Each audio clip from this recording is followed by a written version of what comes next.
This is Tears of the Kingdom Blindfolded and how I did it. And yes, this is the entire game of Zelda beaten without looking at the game whatsoever. That means all 4 shrines across the Great Sky Island, traversing the overworld, and making it past Ganon's army, defeating Ganon himself, flying with dragons, and catching Zelda. And surprisingly, catching Zelda is, at the end, is one of the hardest things you can do blindfolded. I'm not even joking. We'll get to that.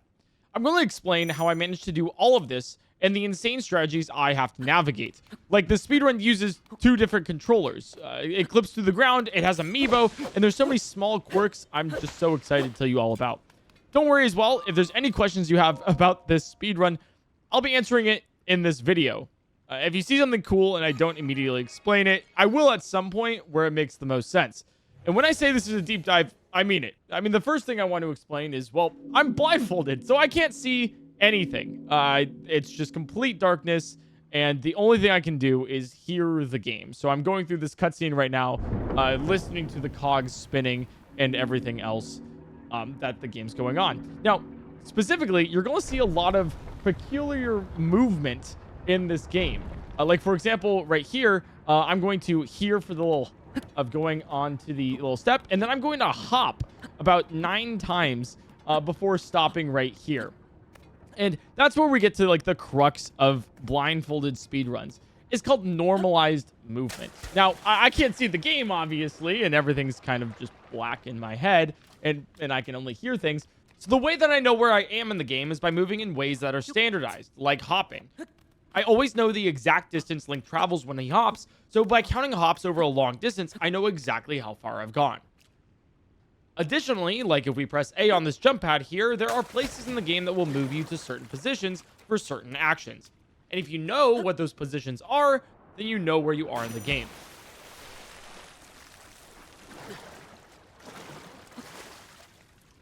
There's a couple things coming up that are very peculiar. Like, for example, I end up getting this chest with pants. And I kid you not, this is actually one of the most important things of the entire run. Because you cannot complete this route of Tears of the Kingdom without wearing pants. It's very odd, and you actually can't even, like, beat the game without pants. Like, there's a weird thing at the very end where you have to take off your pants and then put them back on and then take them off again. We'll get to that. I'll explain exactly why later. But that's the beginning segment of it.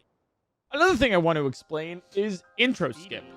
You probably saw at the very beginning of the video that the timer in the upper left corner started at 6 minutes and 40 seconds. Now, that's called intro skip because we actually don't do the intro, the very beginning of the entire game. And the way I put it to my Twitch chat when I would explain this to them is that there's nothing worse than a 7-minute unskippable cutscene at the very beginning of the game.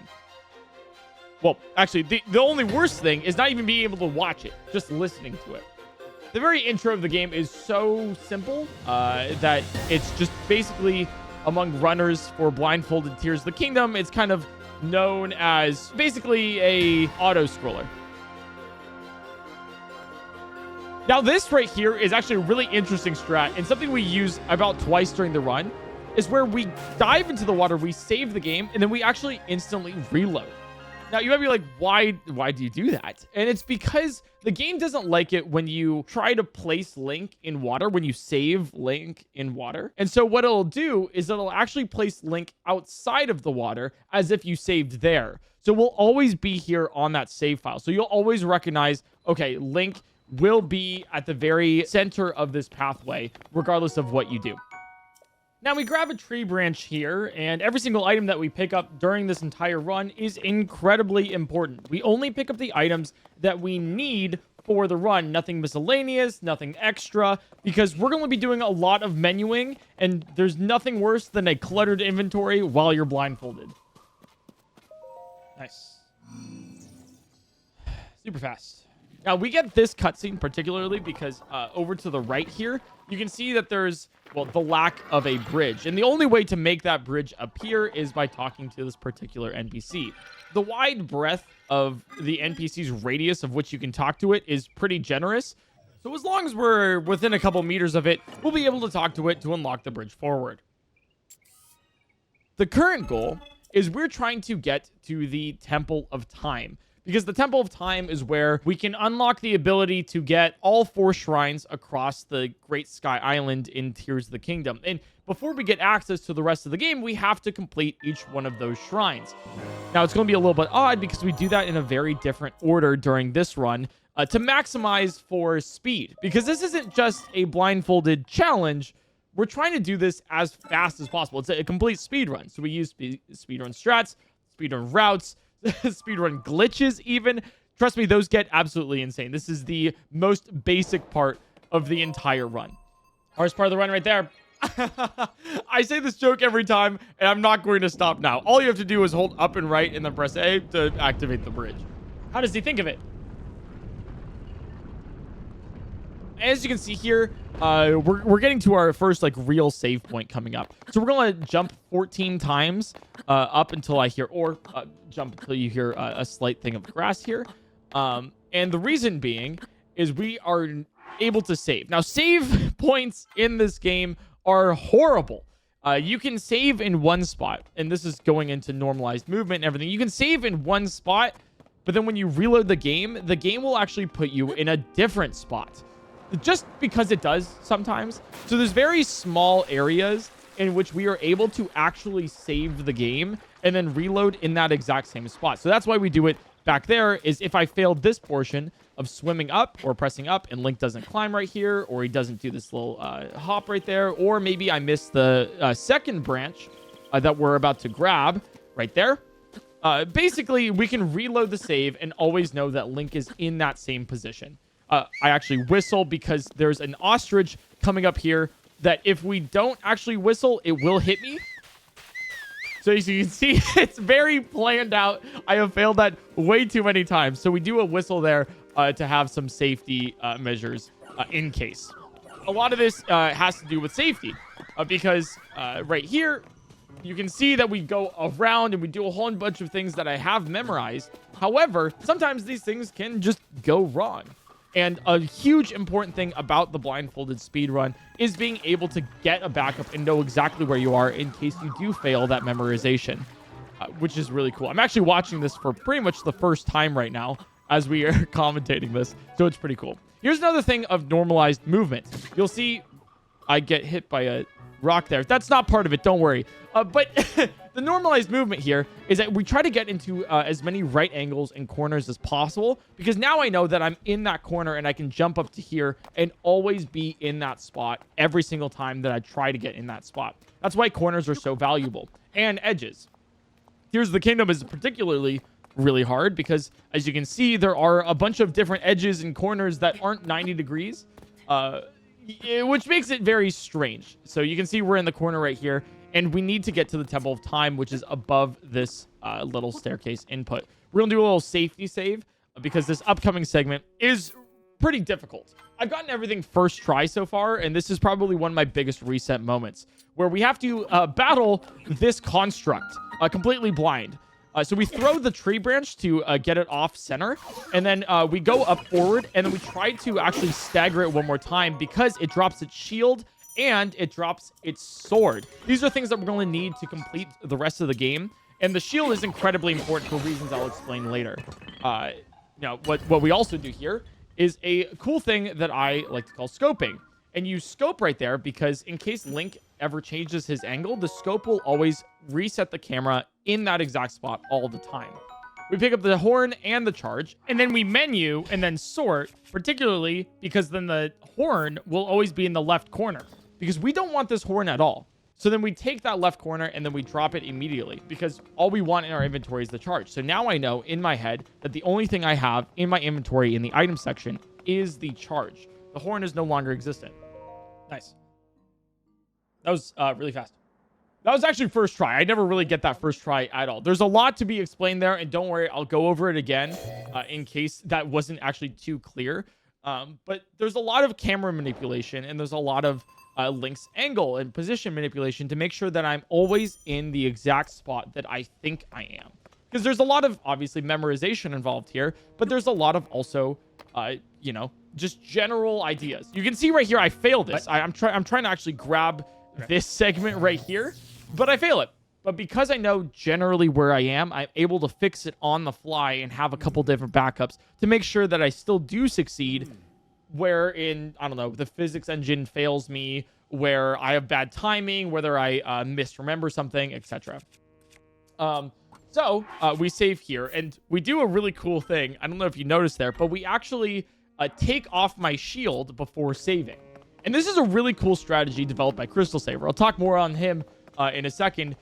But this guy had the foresight to basically come up with this strategy where whenever I save and I have my shield unequipped, I know that when I want to reload, that's a manual save that I'm reloading. A save that I intentionally made. Because this game likes to auto-save. Every now and then, it'll just come up with a random save.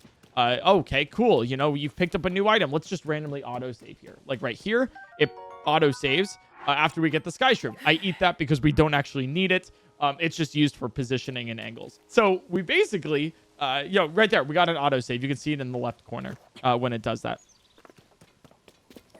So basically, we know that whenever my shield is unequipped, I can always check this. If my shield is unequipped, then it's a manual save. And if my shield is equipped, then it's an auto save. So I know that the auto save is much less believable or, much less sort of trusting of where I am than the actual manual save.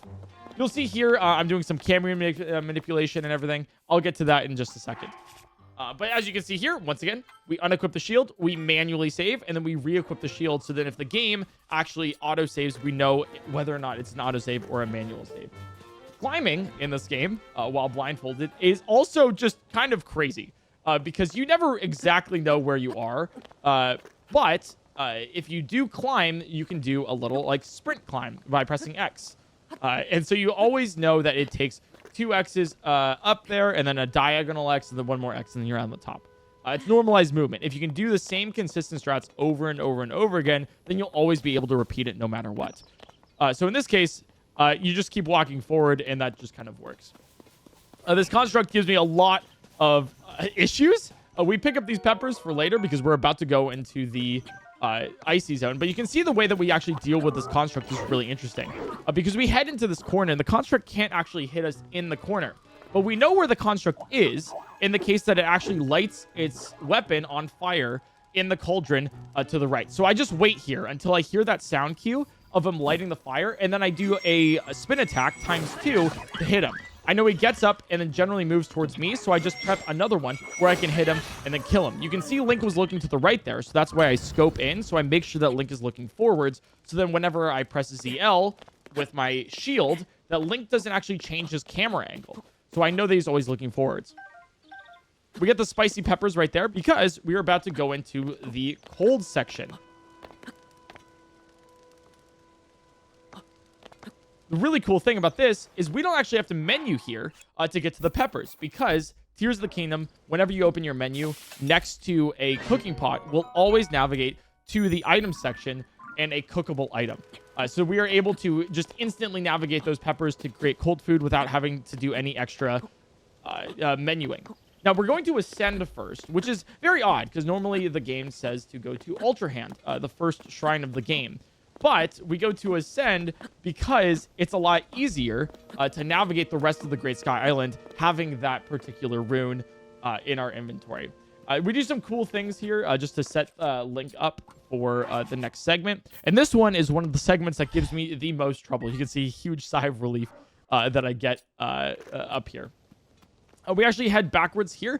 And then we go and try to slide against the corner. There's a thing in Breath of the Wild and Tears of the Kingdom called ledge protection. If you're holding your shield out and then going up against a ledge, it's called ledge protection because it won't actually make you fall across the ledge. So you always know that you are right along the edge and you're not anything farther or back from it.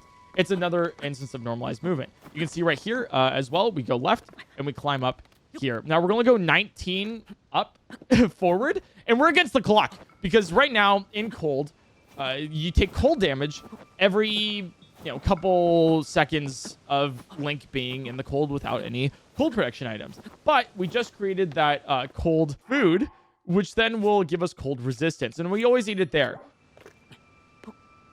Now you see here Link slides and everything. and we look down, but that was actually intentional. This is a problem segment that we've had to reroute like a couple times because Link will actually grab that ledge every now and then just like completely ruin the segment. We have to reload.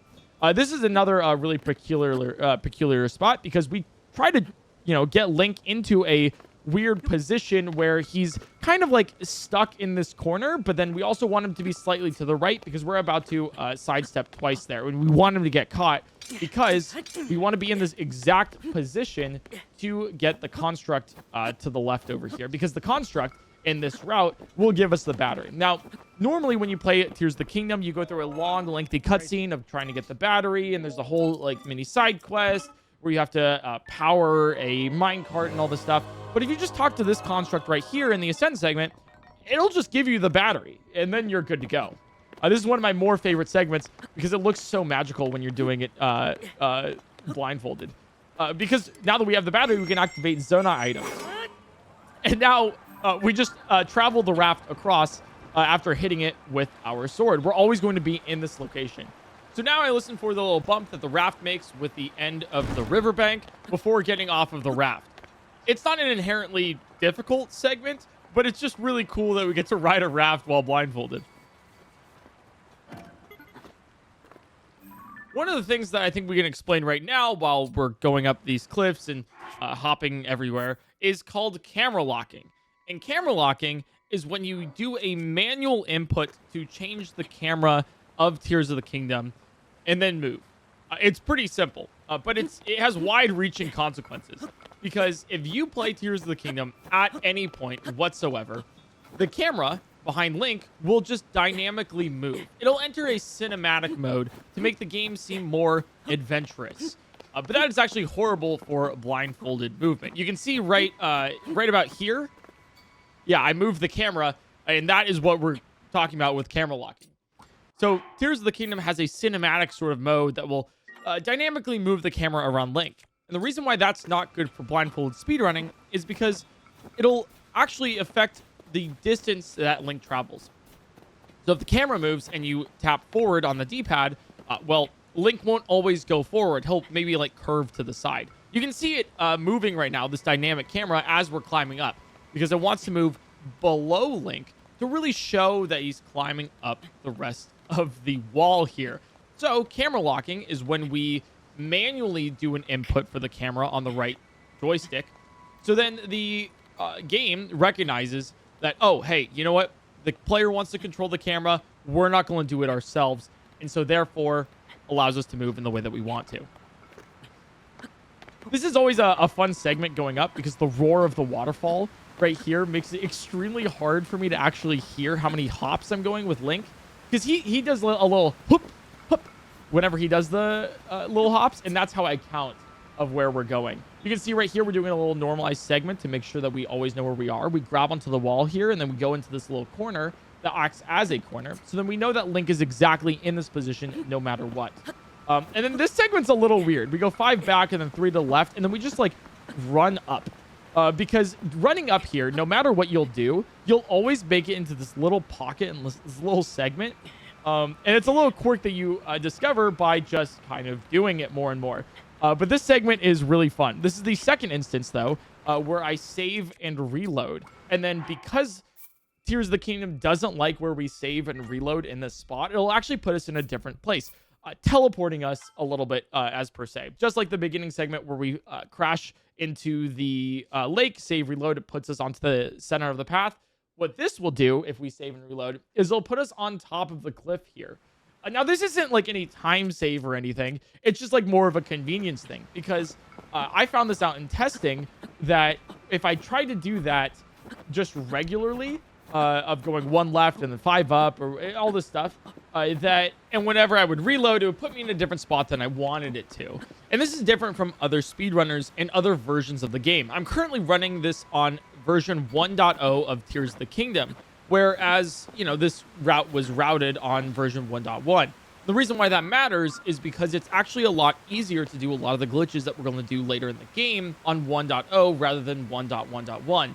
There were various things that were patched out that we can just do in an earlier version of the game, so then it makes it easier to do while we're blindfolded. This segment coming up. We're almost to Ascend. This is the last major segment. This segment is one that we actually don't really have any plans for. This is a segment where we save, and then we kind of just hope that we get it. And this is a lot of game knowledge coming into effect here. Some memorization of what to do, but then what you do is you want to just kind of run and then hope you make it across and you don't get into the river there. And then what you specifically know is that the wall is on your right side, and you're looking for the part of the wall that isn't ice. So if you try to climb this and you hear Link slide down, because they'll slide down when there's ice here, then you'll know, okay, cool, we're not on this segment of the wall. We need to try to find the part of the wall that is climbable without ice. So me knowing that it's probably to the right here, we end up finding the part of the wall. So you can see here, I'm pretty like, okay, cool. Now that we're on this segment, we're not slipping, and I can actually climb up without the ice. This is actually extremely rare to get first try, and I'm waiting for the part of the run where I fail things. This is actually an insane pace that we're on. We've already saved 6 minutes on the table of time, and we're about to save a lot more going to the Ascend Shrine, considering that my next split is at 1 hour and 12 minutes, but we're only 27 minutes into the run. So this is another segment of like, okay, cool, you can just climb the rest of the wall here, but we're going to move into the upper right corner, and then we're trying to grab the wall yet again to change Link's camera angle slightly, so then we can actually like prepare ourselves to be in the exact position we want after climbing this cliff. It's very important because there's this little ice to the left here that if you climb it, when I initially tried to climb it without doing that whole climb and then go to the upper right corner again, you could actually slide down on that icy segment and then not be able to get it. So I know I keep saying normalized movement here, normalized movement there, but it is really incredibly important for any blindfold speedrun to know, quote unquote, where you are at any given point in any given time. Because, for example, this part right here, I have failed so many times where I've actually gone into this little structure, but I've been able to save the speedrun knowing that that is a possibility. So then all I need to do is go back to the right a little bit before heading forward right here. Another thing you'll see right here is a little movement to the left. Because I know from experience that even though that's not in my actual notes of my brain of what to do, that tree can actually, be in the way sometimes. Now, another really cool thing is that if you hear the shrine cue here, you always know that you're within 4 hops of the actual shrine before you can actually get to the shrine right there. Wow, no mistakes through the entire first opening act. That's wow. Oh my God. I've never done that before. Yeah, that's crazy. So I've actually have never done it before. And so you're seeing quite literally one of the most impressive blindfolded runs I have ever completed. And not only am I just completing this blindfolded, right? But like I am speed running. Like this is the fastest run that I have done while speed running it. It's crazy. So we're going to do something really complicated here, which is called menu sort duplication, where we hold an item mid-air, and then we press the Y and B buttons at the same time. And what'll that do is it'll actually duplicate the item in game. So you can see here that when we shield jump, we actually have 2 Zonai charges now. We do it again. We press Y and B at the same time after holding them. And then we have now 6, which is actually kind of incredible. We want to get around 15 here for reasons you'll see in just a second.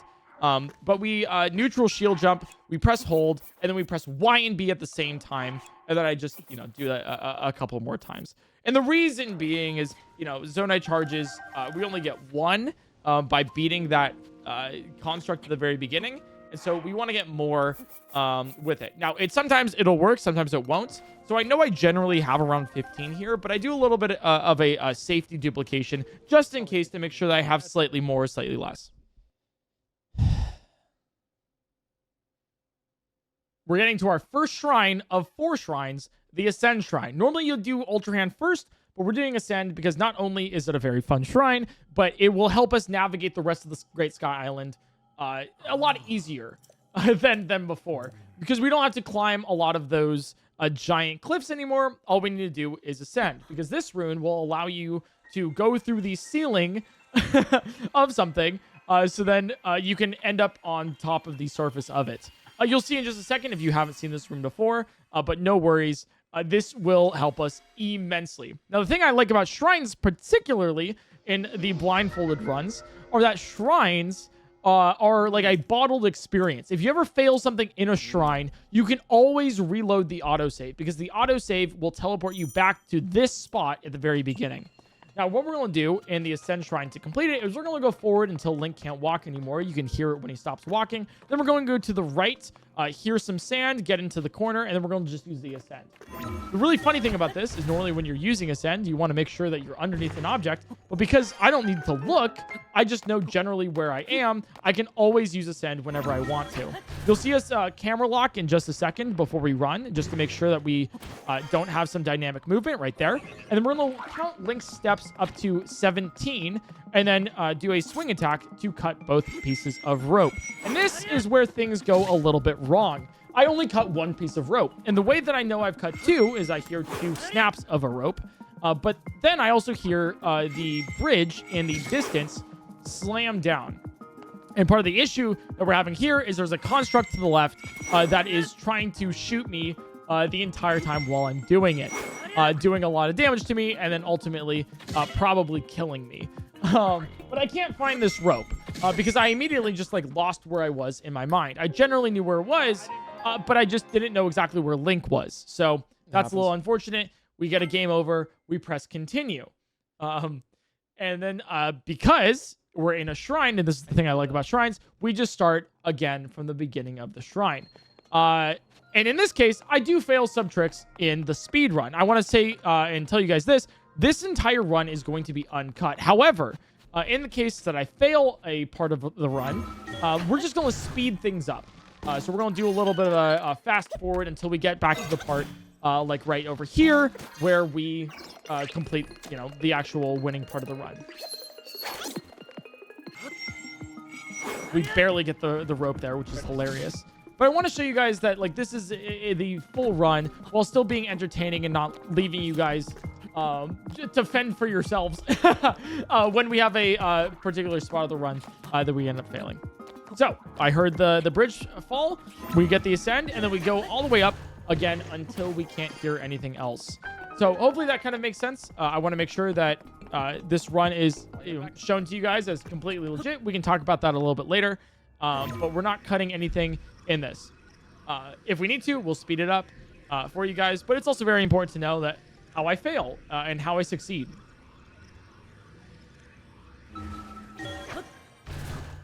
It's actually possible to get the ascend again onto this little platform, but unfortunately we didn't make it, so we just have to wait until we hear the sound cue of the ascend working right there. Press A, and then we're good to go.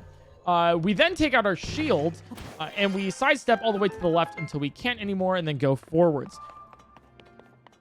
Nice. And that's the first shrine of the 4 that we need to beat on the Great Sky Island to unlock the rest of the game. Another thing that I think is incredibly important here to tell you guys is, well, I've explained hopping, I've explained camera locking, and ledge protection. But there's actually one thing I haven't really talked about, which you might have a question about. How I'm just kind of running sometimes versus how I'm hopping other times. And the reason being is because in hopping, I always know the exact amount of length that I've gone and the exact distance that I've been for hops. So you're about to see here that we're going to hop 15 times to the right and then 4 upwards. So I always know that I'm going to be in that position at once. Sometimes we don't run because if I ran there, I'd have to either count Link's steps, which is a lot harder, or count time, which is also a lot harder. And so hopping is just an easier way to ensure that I know exactly where I am at all times. So we'll hop here, but then there's another example of why we run in certain cases. So we hop here until we use ascend. We get up here, and then you'll see that we run immediately after this way. Because I know there's a stop to the running soon. So if we run past this, and then we go all the way down this ledge and everything, we'll stop at a cliff. Or like a wall right in front of us. And so I don't have to actually know exactly what the distance is between hops, because I just need to know that I walk forward until I get to this wall here. And then I'm at where I think I'm at. This next segment, by the way, is probably one of the hardest segments of the entire run. It is incredibly difficult, and I cannot overstate how insane the fact that we do this in the speedrun is. It's not this segment. It's the one right afterwards. But this is why we actually get all of those Zonai charges and duplicate them before the Ascend Shrine. It's because we're gambling. Yeah, it's really cool. If you actually open your inventory right next to the Gamba spot right over here, it'll open to the materials part of the inventory immediately, similar to the cooking area. Now, the reason why we're doing this is in Tears of the Kingdom, you can get a bunch of Zonai devices from one of these machines.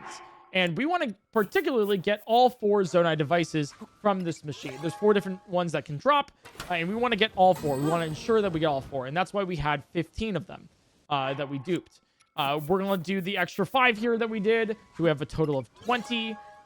And afterwards, we're going to actually open my inventory one more time, because I want to ensure that I don't have any left. Inventory management. You don't want what you don't need. We scope forward to change Link's position, and then we're going to get all 4. You can hear it by the jingle. That's 2 jingles. We're going to pick up a couple more, and then there we go. 3 jingles, and then the 4th one. So now I've ensured that I have all of them. Similar to what we did with the Zonai charge, you can actually duplicate Zonai devices with something called Zonai sort duplication. So once you have one of the item, you actually have basically infinite of the item, which is a really unique thing and a really cool thing with glitches in Tears of the Kingdom.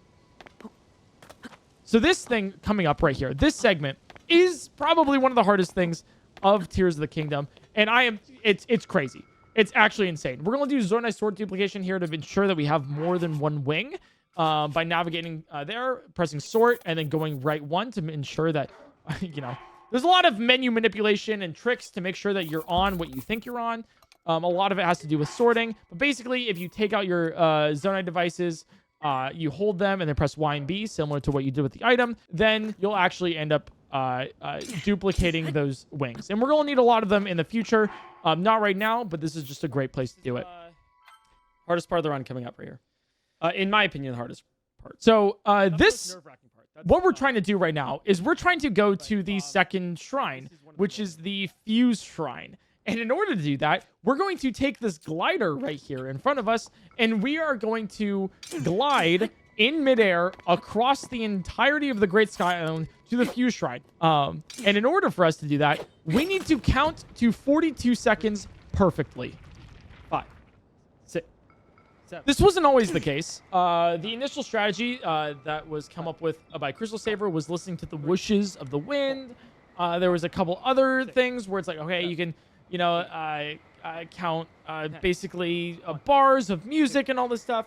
But what I came up with for this part of the strategy is I took a metronome and I set it to 60 BPM and I had it count to 42 in order to do this. Now, you're going to see in a second that we're going to fail this part of the run. And the reason why is because I hit this island with the right side of my wing. I was close, though. I was like a couple frames off of that first shield bash. I was a little bit late because I knew that I was late with the first shield bash. So they actually banned metronomes because for speedrunning community, it's considered a tool-assisted speedrun. It's an external piece of help, and you're blindfolded. So it's it's a little bit cheap. So I was like, all right, cool. That's totally fair that metronomes are banned. I totally get that. So I decided to instead count to 42 perfectly as if I was an internal metronome. We have to shield bash at around 7.5 seconds right here. In order for Link to go a little bit farther up on the glider, because when you shield bash, Link moves forward a little bit. So by doing this, the glider will slightly turn to the left in an arc. And so by doing that, we'll actually miss the little island to the right here and make it towards the Fuse Shrine in the far, far distance, as you can see here. So if we count to 42, at the very end of the 42 seconds, we do 2 more shield bashes to ensure that the glider heads downwards. You'll see right here that the glider heads downwards towards the Fuse Shrine. So we're no longer turning as much. We still are a little bit here, but the glider is now headed downwards towards the Fuse Shrine. And the very interesting thing about this is that we have to be incredibly precise with this. That's why we have to count to 42 seconds almost exactly. The 7.5 seconds is the turning point of the glider. The 42 seconds is if we actually manage to land the glider or not. Now, we're not on the shrine. However, we are close to it.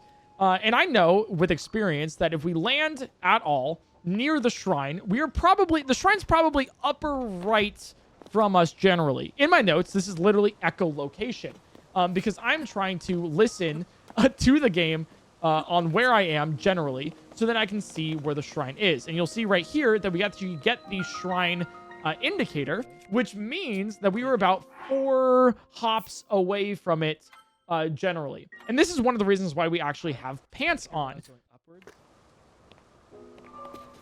Oh, up left. The audio for the ground segments right here of like grass, right, of grass versus the gravel of the shrine right here is actually louder by wearing pants. Oh my god. So it's a lot easier to listen to when you actually have pants on versus when you are naked. That's basically first try. I'm not even joking. That's insane. By the way, we got this basically first try. Wow. Which is so insane. Dude, game knowledge. I'm telling you. Dude, the practice is coming in handy. Oh, thanks, Past Eric. You're so cool. I can't believe we've gotten that down to be so consistent. I have to count to 42 seconds perfectly. And shield bash on the round 7.5. The pants come in actually for the rest of the run later, and they have an even more important thing in the future. But for now, that's one of the reasons why we actually wear pants during the run. Later, we actually use it to get to Ganon and beat him, but don't worry about that right now. That comes up later. So this is the Fuse Shrine, which is another really cool thing that was added by Tears of the Kingdom, where you can get weapons, and then you can fuse things to your weapons or fuse things to your arrows, and they'll give it different properties and all this. And the first thing you'll notice with the Fuse Shrine is that we unequip our current weapon. It's very niche and very important, but once we pick up this new Claymore here, which has a lot more durability and a lot more things, it'll actually automatically equip it, so we don't have to do some menuing. We walk 13 steps here, we use the fuse to attach the rock here, and that'll allow us to break these breakable walls. And in a great and awesome way, because we are holding a two-handed weapon for this Claymore. I'm so glad we picked this thing up. We can do a new looking strategy. Instead of like weirdly buffering and camera locking and everything, if you swing and then hold your right joystick to the right or left or whatever, then it'll move Link's angle without having to move his position.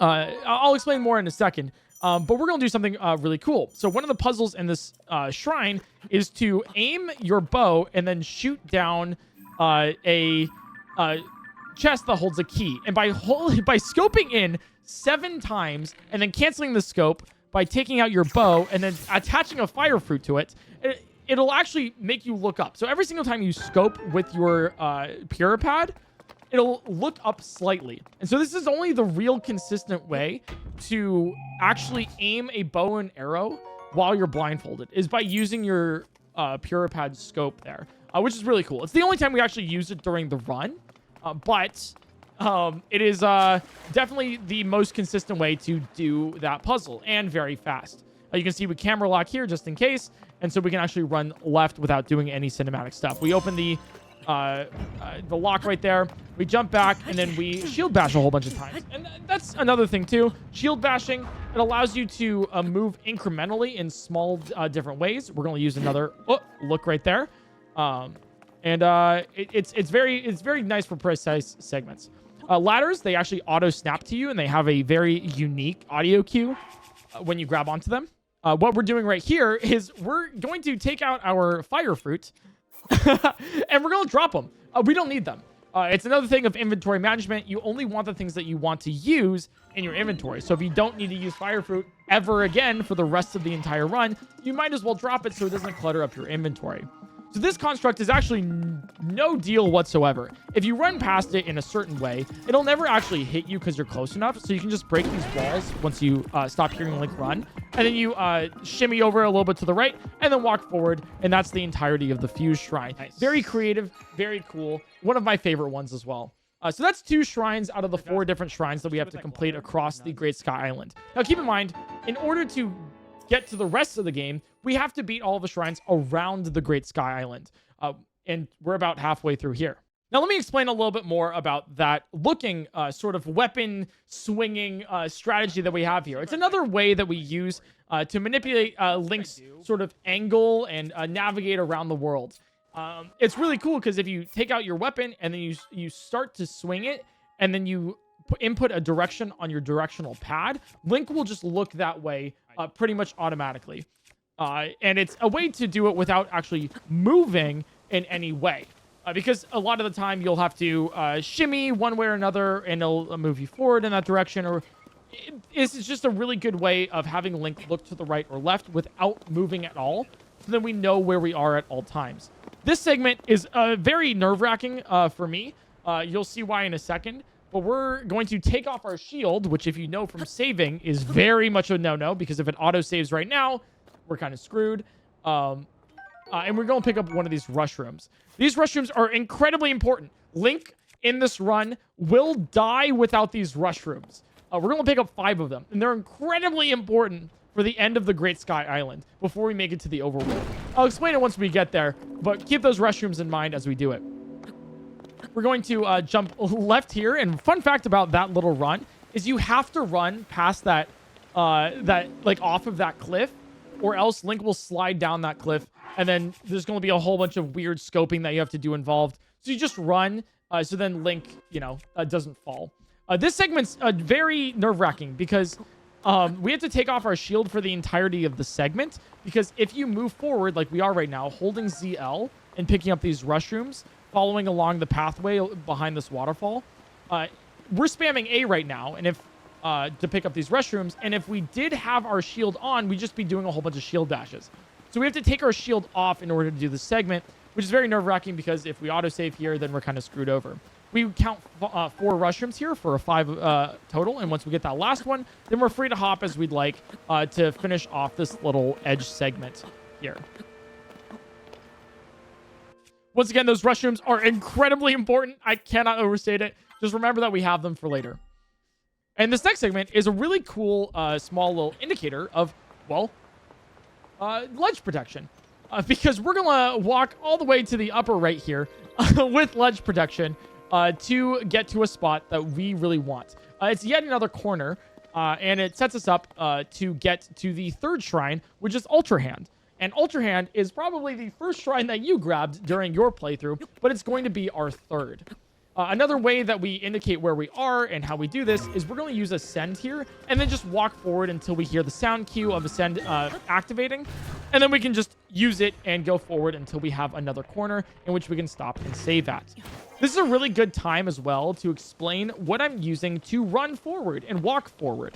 Because your Pro Controller has joysticks, which give you a 360-degree movement, degree freedom of movement, which is frankly a lot.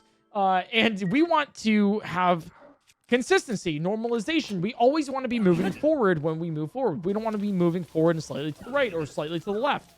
So, as we're walking towards the next segment, I'll tell you that I'm using the controller, the 8-bit Do Lite. Here it is on screen right now. And compared to a Pro Controller, you can see the immediate difference from this is that the left and right joysticks don't exist. Hi, Raru. Good to see you. Bye. So rather than having 360 degrees of freedom of movement, we actually only have 8. So we can only go up, down, left, right, and then all the diagonal directions here, which is incredibly important for this run, since if we move upwards, we're always moving upwards. We actually use both this controller and the Pro Controller. We use the Pro Controller later for something else, which is really cool that we use 2 controllers during this run to actually ensure that we complete this run. But we'll get to that when it comes to it. We're going to grab this second bow here. This bow, once again, like everything else, is incredibly important. But this bow will allow us to beat Ganon, or at least get to Ganon. It'll allow us to overload the game in such a way that it will be able to clip through the ground. It's not for right now, but we're getting it right now so that we don't have to get it later. It's really cool that all of these small things in this inventory sort of are for the end game. And so we can just complete the Great Sky Island as fast as possible and just keep going and all this stuff. But in picking up these small things like the restrooms, like the 2 bows that we have in our inventory, the shield, it allows us to do really cool things that we wouldn't be able to do otherwise. And you're going to see some crazy strats coming up. This one segment has actually been rerouted a couple times, and this is probably my most practiced part of the run. Tears of the Kingdom has a lot of weirdly angled geometry and an odd physics engine, and we're not given a lot of tools blindfolded to be able to deal with that.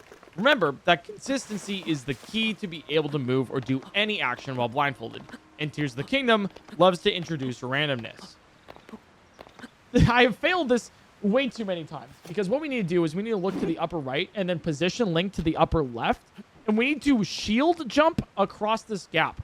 Unfortunately, we fail it here, but I'll show you what it looks like sped up when we actually succeed.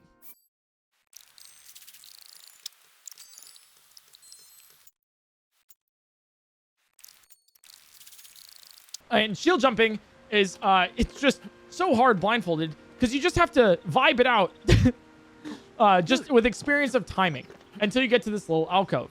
And this alcove is a great explanation of the different sort of walls in Tears of the Kingdom. Because the one to the right, the one that we just jumped on, is a flat wall. But the one to the left is not a flat wall, which means that Link's angle will be in different spots depending on small sub-pixels of where you grab that wall. So we align ourselves with the right wall rather than the left wall, because it's actually like a smooth 90-degree wall that Link can grab onto, and we can always know where his location is. This next part is one of my favorite ones of the entire run, because you'll never expect us to do this during a run, like at all. And this is a little game knowledge coming in here too. I try to shield jump forward. I don't have a shield attached. I just backflip back, attach my shield, and then we go Tony Hawk Pro Skater, and we rail grind across the giant gap of the Great Sky Island. Yeah, so this is actually insane. It looks a lot harder than it actually is, but the game will automatically shift Link's position to onto the rail. Like it'll snap Link onto the rail, so that we can actually rail grind onto it, and it doesn't do any shield durability either. So what I'm listening for here is for Link to be shield surfing for a long time, which means that I'm probably at the top of it because it's a flat segment and not upper. And then I wait for it to instantly cancel, which means that I'm at the end of it trying to shield jump against a cliff. And that's how you know that you get off of the rail. And then you can see the Ultrahand Shrine is right in front of us because we've done that rail grind. There's a whole bunch of other things that we could probably do there, but that is, number one, the fastest, and number two, the coolest. It's really neat that we can do that. It's very rare that you fail it as well, but it's just so fun that you can do something like that. We're going to ascend here, and this is why we get the Ascend Shrine first, is because we can do so many cool navigational techniques with it. And then we walk forward and we get to the Ultrahand Shrine. Shrine number 3 of 4 of the Great Sky Island. And if you look in the upper left corner, we're about an hour ahead of my personal best for the entirety of the Great Sky Island. So this is an insane fast run of blindfolded Tears of the Kingdom. So this Ultrahand Shrine is just ridiculous. So Ultrahand is a combination of magnesis and a couple other things for Tears of the Kingdom, where you can take and manipulate objects, move them in 3D space, but then also glue them together. And the entirety of this shrine is trying to teach you how to do that by making bridges across giant gaps, and then also some really different constructions that you can make to navigate the entirety of Hyrule. But, you know, as we've done with the past 2 shrines, this Ultrahand Shrine, we're going to blow just wide open. It's really cool how we do this. I feel like I keep saying this, but I'm so passionate about all of this. I love this so much. So we're going to do this, and for the first one, you can actually just run, shield jump across the gap, and call it there, and then you're good. You don't need any bridge to build across it. If you time it right, and that's all timing blindfolded right there, then you can actually just jump across it. This next one is a little bit larger, so you can't really do that. So we're going to take this slab, shove it across to the right side. We're going to rotate it a little bit, so it's a little bit of an angle, and then we're going to put it into the alcove. Then, and we're going to run, and we're going to jump across, making our own little small bridge to get across the gap. It's such a really cool, unique, creative solution that we actually just don't have to build anything with Ultrahand, but we can manipulate the objects in this 3D space, so we can do it regardless. We're going to turn around a little bit, and then we're going to head to the last puzzle. Now, the last puzzle has you making like a weird gondola kind of thing. It's like a hook across a rail that you can ride on, so then you can make it to the end of the shrine. But we're gonna say no to pretty much any rules in this shrine, and we're gonna do something similar to what we did last time. We're gonna grab this item. We're gonna head all the way off to the right. We're gonna keep holding right, and then we're gonna rotate this. And because we're already faced forward, we can move forward, hold ZL so we don't fall off of the top of this ledge here, and then we're gonna instant shield jump to get onto the grind rail, and then make it to the very end of the shrine without having to build literally anything. It's so creative, and it's so satisfying to pull off too. If you just run here, you'll be able to make it to the end of Ultrahand, and that's the third of 4 shrines.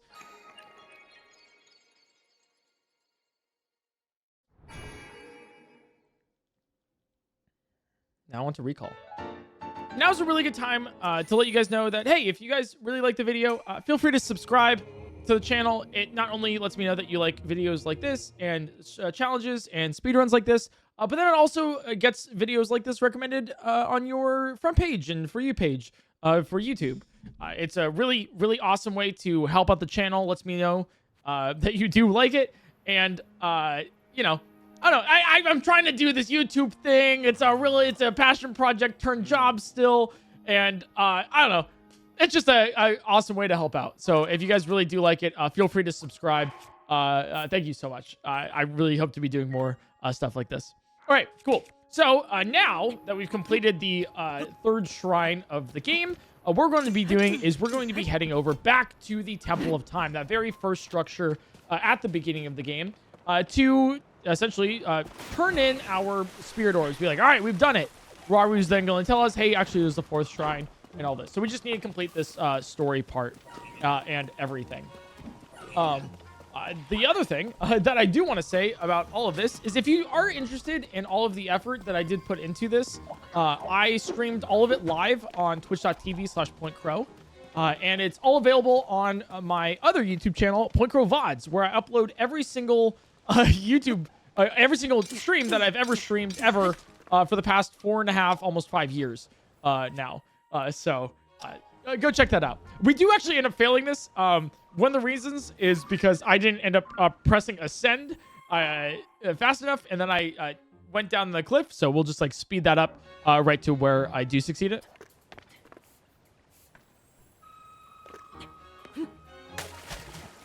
Yeah, my ascend rune there didn't activate when I wanted it to, so then I jumped down the cliff, I'm assuming. I tried to save it by like turning around and some weird stuff, but what can you do?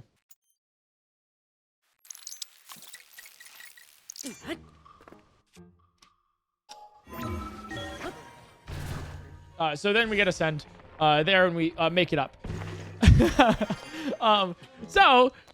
Basically, if you want to see any of that, it literally all of the practice, all of the fails, everything I ever talk about with all of this in more details. The PointCrow VODs channel is perfect for you. But you get a commentator run from me right now. So I always joke about this part because I'm like, oh, it's the hardest segment of the run. And it's because whenever I did this part of the run, I would save right after opening the Temple of Time, because I now have all 3 shrines. Hardest part of the run. Here we go. And so what I would do is that I would run forward and then press A, and then I would save again. There it is. Nice. We got it. Ooh, you walk forward and press A. Oh my God. He's crazy. I run that joke every time. I don't know why. It's only funny for me. Nobody's ever laughed at that joke except for me. But you know what? Sometimes you got to make yourself laugh, you know? If you don't make yourself laugh, then why are you even telling the joke? But yeah, so basically, in this case, we go up to the tier, and it gives us the 4th rune of the game. We have Ultrahand, Fuse, and Ascend, and now we have Recall. And Recall will allow us to take objects in the game and rewind time. It's like a upgraded version of Stasis in Breath of the Wild.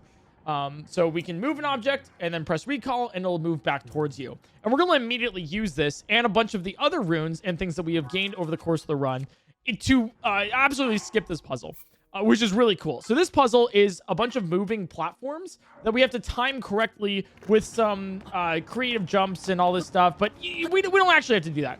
since we're blindfolded, we can't really do that the normal way. So we're going to take out one of the gliders that we duplicated earlier. We're going to take out Ultrahand, and then we're going to sort of hover it over the entire puzzle. We're just going to do this, right? So we're not going to use these platforms and everything.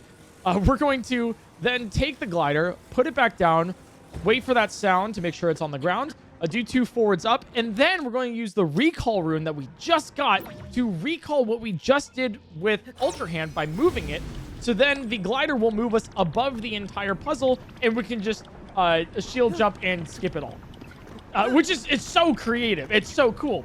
So we don't even have to do any platforming. We can just use a creative mix of Ultrahand and recall, and then the glider that we got beforehand to go over the puzzle. And then now that we've completed that, we can get to the rest of the Temple of Time over here. This little part is like a little like segment where you put your hands on the door, and then the door is like, oh, you don't have actually enough hearts. You need to complete the last shrine. Fun fact, you don't even need to attempt it. You can just press the B button instead of pushing. It's a little speed run save, but really fun and really creative. And we are really fast at this. One of the reasons why I love this run in particular is there's so many cool things involved with it that I can just explain new mechanics and new problems that we have to solve over and over and over again as we continue on forwards. And it's just so unique and so cool because some of the strategies that are coming up, they get even crazier. So one of these things that we have to do right now is we have to do our first map menuing. We're going to save real quick just in case. But we actually have to go into the map because we just unlocked it. And we have to menu back to the Room of Awakening at the very beginning of the game because that's where Rauru says that the 4th shrine is. So we zoom out, and then I know that if we go all the way down and past all of the little blips audio cues, and then we go back up, the first audio cue that we hear is the Room of Awakening, and then we can teleport to it properly. And the other thing is confirmation, right? So we can do all of this stuff, but what if I teleport wrong? Well, I know because once we actually teleport there, we're going to immediately hear some water and then the cogs that we started at the very beginning of the game. And that's how you know where you're at.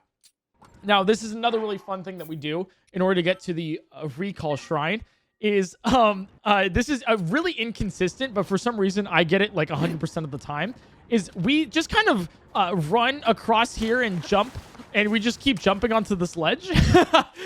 It's really unscientific. There's no like really method or madness to it. I just kind of send it, and then we use the send to get up there. It's really just a unique thing that I can do. I don't know why. I don't know why it's consistent for me, but not anybody else. But I can just kind of jump across those pebbles on the lake and everything, and then ascend, and then we're good to go. So it's just a really funny sort of gig. We are running on 1.0 and is a lot more inconsistent on other versions, but that's how it is. So now what we're doing is just we're headed towards the recall shrine using the sort of tunnels to guide us, as it were, until we hear the shrine sound cue. Once again, this is normally where you would get it. And then what we're going to do is just head towards and activate the shrine. Now, the particular thing that we're going to do, because recall is very finicky, is we're going to actually get the recall rune before we go into the shrine itself. We're on the Ascend rune because we just got it, but we get the recall rune because this entire shrine is timing based. And the only thing that the timing starts is when Link enters the shrine. There's a bunch of different rafts that fall down waterfalls and go across rivers, but if we enter it and skip the cutscene immediately, then we can just go forward and get onto the first raft without having to do anything. Now, the way I count this and how long to have recall, 1, 2, 3, 4, 2, 2, 3, 4, 3, 2, 3, 4, 4, 2, 3, 4. We do 10 bar counts, and then I hop 2 times. Hey, the little, band skills from middle school have come in, right? We wait for the second raft to drop. Once you hear that sound cue right there, we walk forwards, and we do the same thing, so we count 15 bars, and then we jump 8 times afterwards. It's a very weird sort of situation, but it is very timing-based, and it's cycle-based as well. So if we ever fail this, we have to restart the entire shrine, but, like we do with all the other shrines, but we know that if we skip the main cutscene, then we can actually get on this first cycle right over here. It's a very interesting shrine, but very, very cool. This upcoming sort of area is also really neat too. So this is the little clock segment. As you can see here, when both of those hands on the clock are the same, it unlocks the door. So what I start doing is I start jumping up and down about 16 times. And once I'm done with that 16th time, then I activate recall because I know that I'm exactly on that time where I can stop them together and then the door will go back down. The reason I do that specifically is because I have some slight controller delay in my setup. That was so smooth. and then also, well, Wow. I have some poor reaction timing. The best recall I've ever had, I think, actually. That's crazy. Yeah, you guys are witnessing the best run I have ever done blindfolded. It was a really smooth recall. We are an hour and 10 minutes ahead of my, my other, my other attempt here, which is really neat. It's really cool. So that's the 4th shrine done of the Great Sky Island. So that's the entire, all of the things in the Great Sky Island that we need. We just need to head back to the Temple of Time to leave the Great Sky Island, get that story cutscene, and then we are free to go to the overworld, in which we need to get a couple things before we get to go to Ganon. And I will tell you all of that once we get to it. First off, before we go anywhere, we need to get out our portable pot. That's one of the other things that we got from the Zonai Gamba devicing that we got beforehand. So we're going to shield bash 5 times so we can get close to the cooking pot. And now we're going to make food with our 5 mushrooms that we got before. You remember those things? That creates a hasty mushroom skewer, which gives us speed up. And I know that sounds weird. I mean, it's a speed run because so we need to go faster, but the speed up will actually prevent us from dying later. We're going to do another menuing. All we need to do is go up until we get to that first little ping right there. And there we go. And now we can go back to the Ultrahand Shrine. And once we're at Ultrahand, we can head back to the Temple of Time with all that.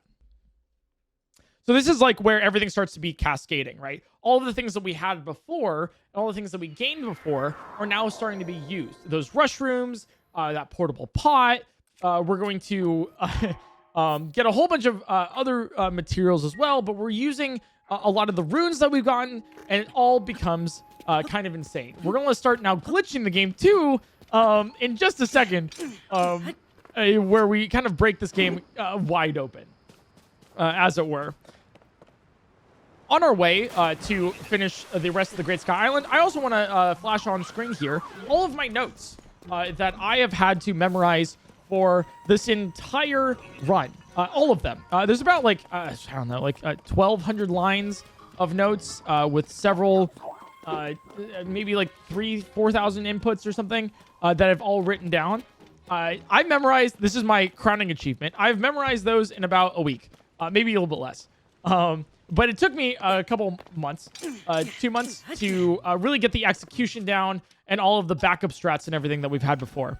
I do the same mistake that I did beforehand, which is hilarious. We'll speed up to get to the spot that I succeed at it.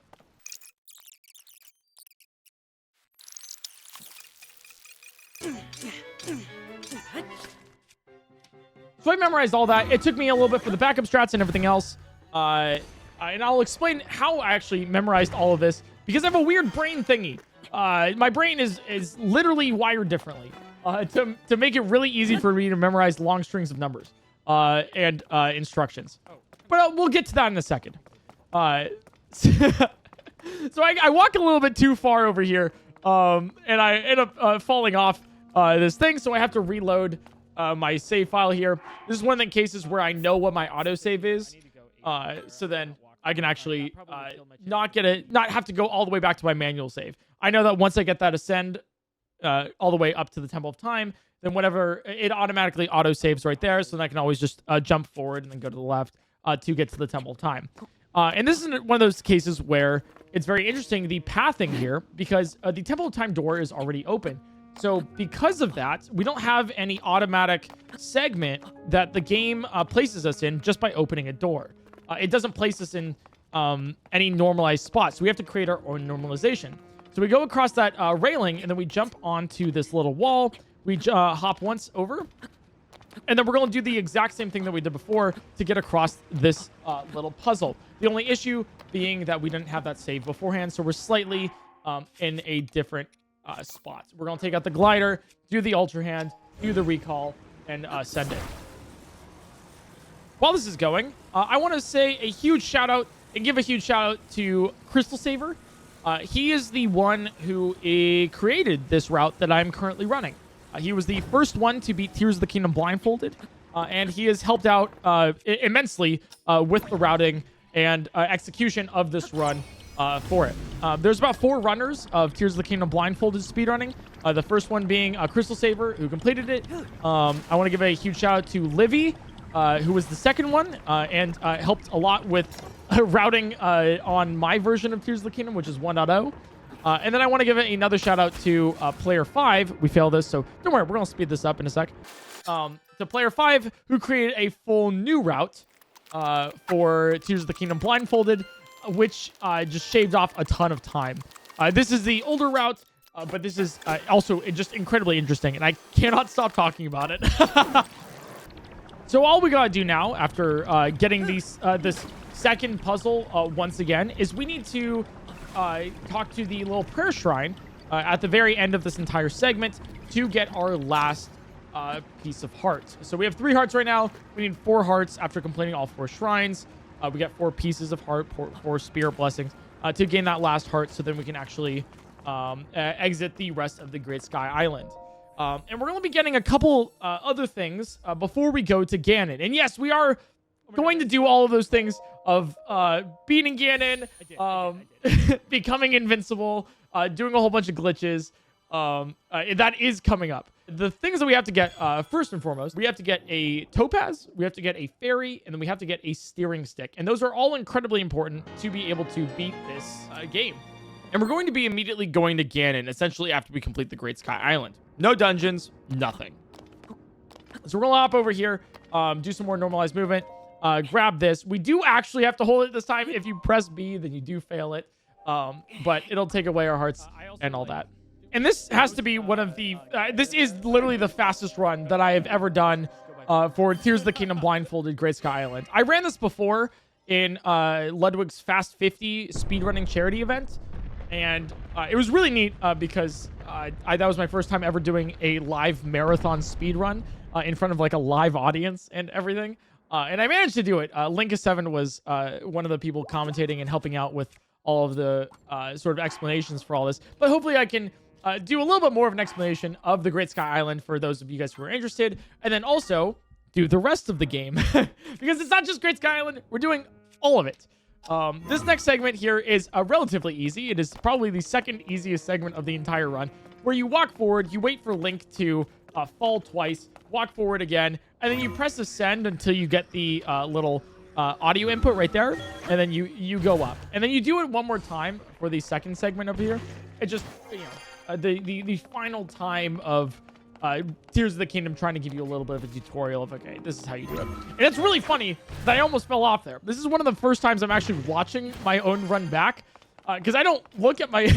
because I did it like blindfolded. So, oh, I was also on the altar. That's really funny. This is one of the first times, you know? So it's really funny to see what I did blindfolded as cited, now commentating it.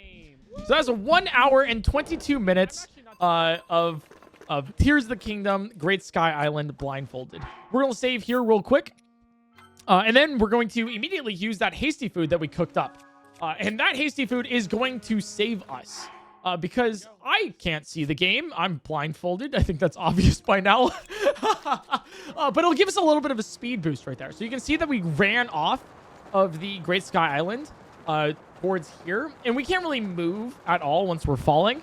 But specifically, that small amount of added movement forward will ensure that when we land, we're going to land in a body of water. Because otherwise, if we just ran normally or walked off, we would fall on land, and then Link would die, and then we wouldn't be able to get off the Great Sky Island. Keep in mind, we don't have any glider like you would at the end of Breath of the Wild, because you need to do a little side quest to get said glider. And then also, we have no ability to know where the body of water is. So getting that and using that hasty food from the restrooms that we got earlier is just so important for us to even just make it to the overworld in general. Also, getting the hasty food will allow us to run a little bit faster because we have speed up currently. And now let me explain while we're running. One of the reasons why I can actually even just memorize this insane run in the first place. The first thing is, you'll see me running a little bit here. Just holding the B button this is a speed run, so we are trying to run a little bit faster. But let me explain a little bit of how my brain does memorize this. So my brain's kind of built a little bit like weird. It's like a rare neurological sort of condition called synesthesia. I kind of discovered that I had this a little bit ago, and it was definitely confirmed by a recent video of mine, I guess 2 years ago, where I did Breath of the Wild Great Plateau blindfolded, and I tried to explain this to you guys as well. And then you were like, oh, this is exactly what it is. I got it checked out by doctors, and they're like, this is exactly what you have. So I have synesthesia. It's I have two forms of it, the color grapheme synesthesia, and then also I have spatial synesthesia, which is really cool because the way it works is synesthesia is where your neurological pathways and your sensory sort of pathways are kind of like overlapped with other ones. So, for example, if I if I see or think of like a number or a letter or a word or a concept or something like that, it is also associated with that of a color. So that's color grapheme synesthesia. So it's very like interesting because in this way, while we're sort of doing the route and everything, in this way, the route kind of is a feeling. So I'll be like, okay, I need to run up to this wall and then go 3x to go all the way up. Shield bash, 2x, shield bash. And the only reason why I know how that is because it gives me a certain feeling, and it's like a splash of color in my mind of how it works. I don't know exactly how else to explain that. It's very difficult to like tell you. So 1, 2, 3, you'll see we shield bash here. We go 2 up, we shield bash again. It's very hard to explain to somebody how your brain works and how you think. It's like, trying to explain to somebody with aphantasia that you can actually picture an apple in your mind. Or someone who doesn't have aphantasia, that people who have aphantasia can't even think of what an apple looks like. They don't have any mental imagery in their mind. So we're actually going to fail this. I'll explain exactly what we're doing there in a second, but we're going to fail it because there's some style enemies there. I'll explain that in a second as well, after I finish with the synesthesia. So I want to make it very clear as well that like this is kind of me opening up to you guys, I don't really talk about this too much or anything because I get very nervous about it, but I want to make it also very clear that this isn't something where it's like, oh, in middle school I associated math with red because I had a red binder. That's not it at all, and that actually kind of like minimizes it like a ton.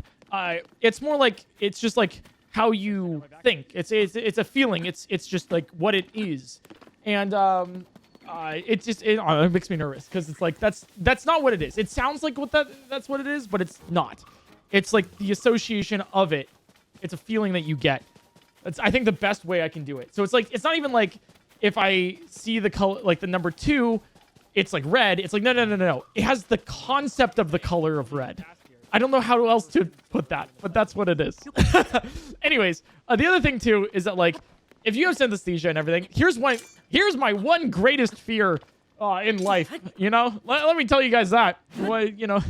Oh god, this is really me opening up. But with synesthesia, wait 1 second. Okay, so what we're about to do here is another way that we can manipulate the camera behind Link is if we open up a recall and then look to the right, and then we scope in to make sure that Link's position changes.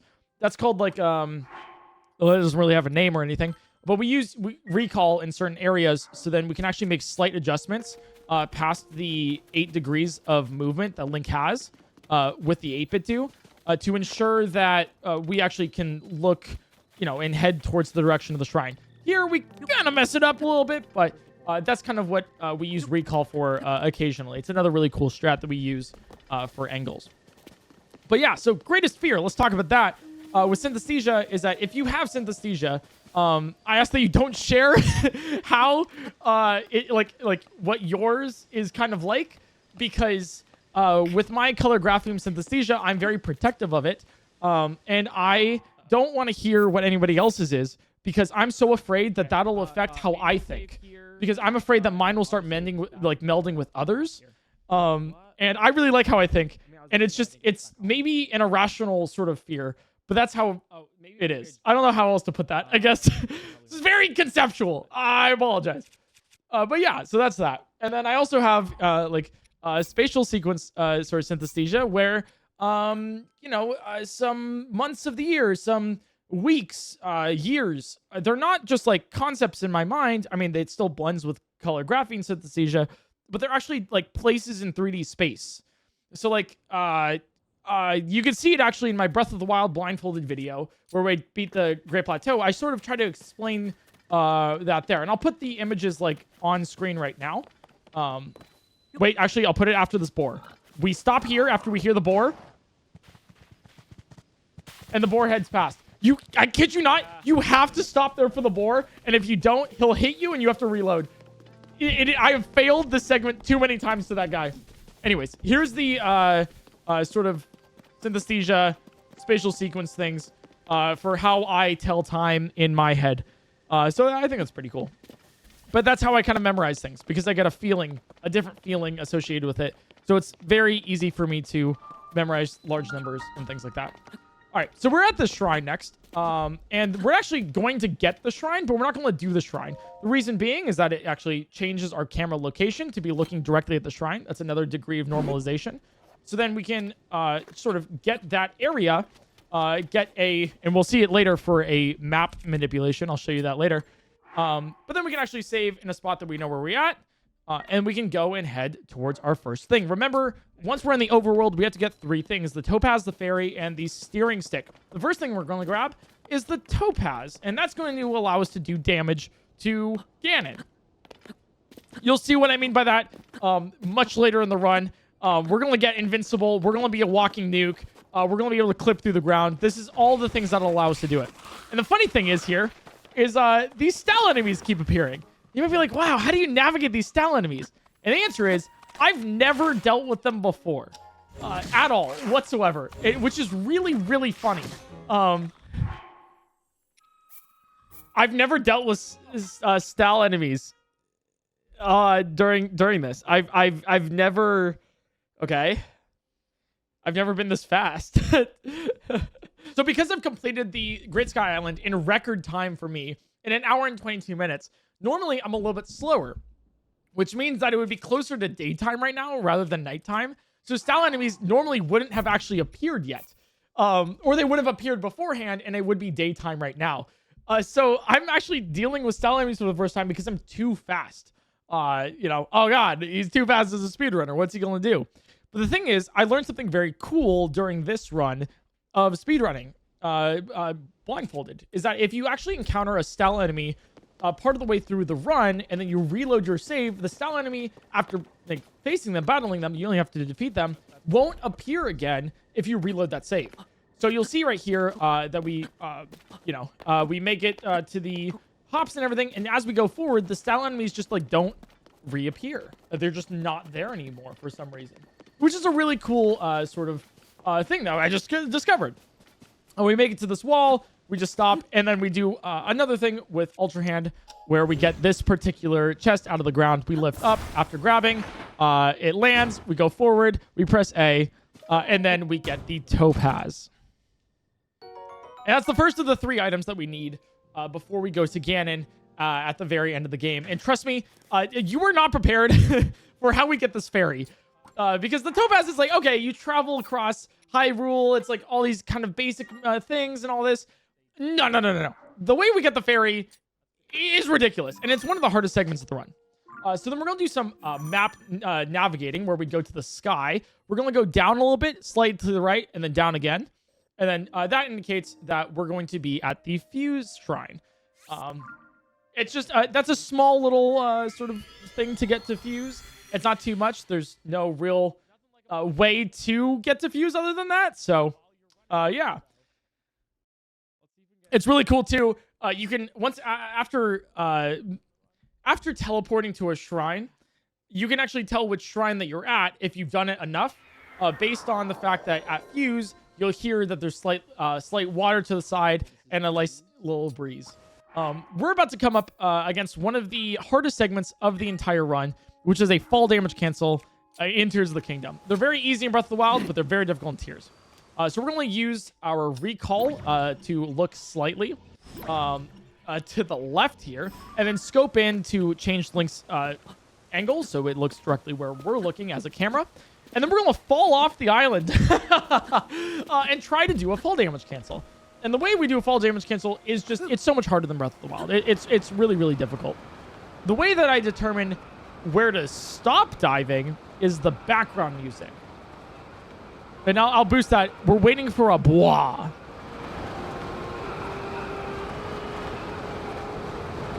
Right there. And so now I would normally, yeah, I failed the first time. Don't worry, it's one of the hardest tricks in the run. Okay, don't worry too much about it. But we wait for the bois, and then we start the trick to do the fall damage cancel.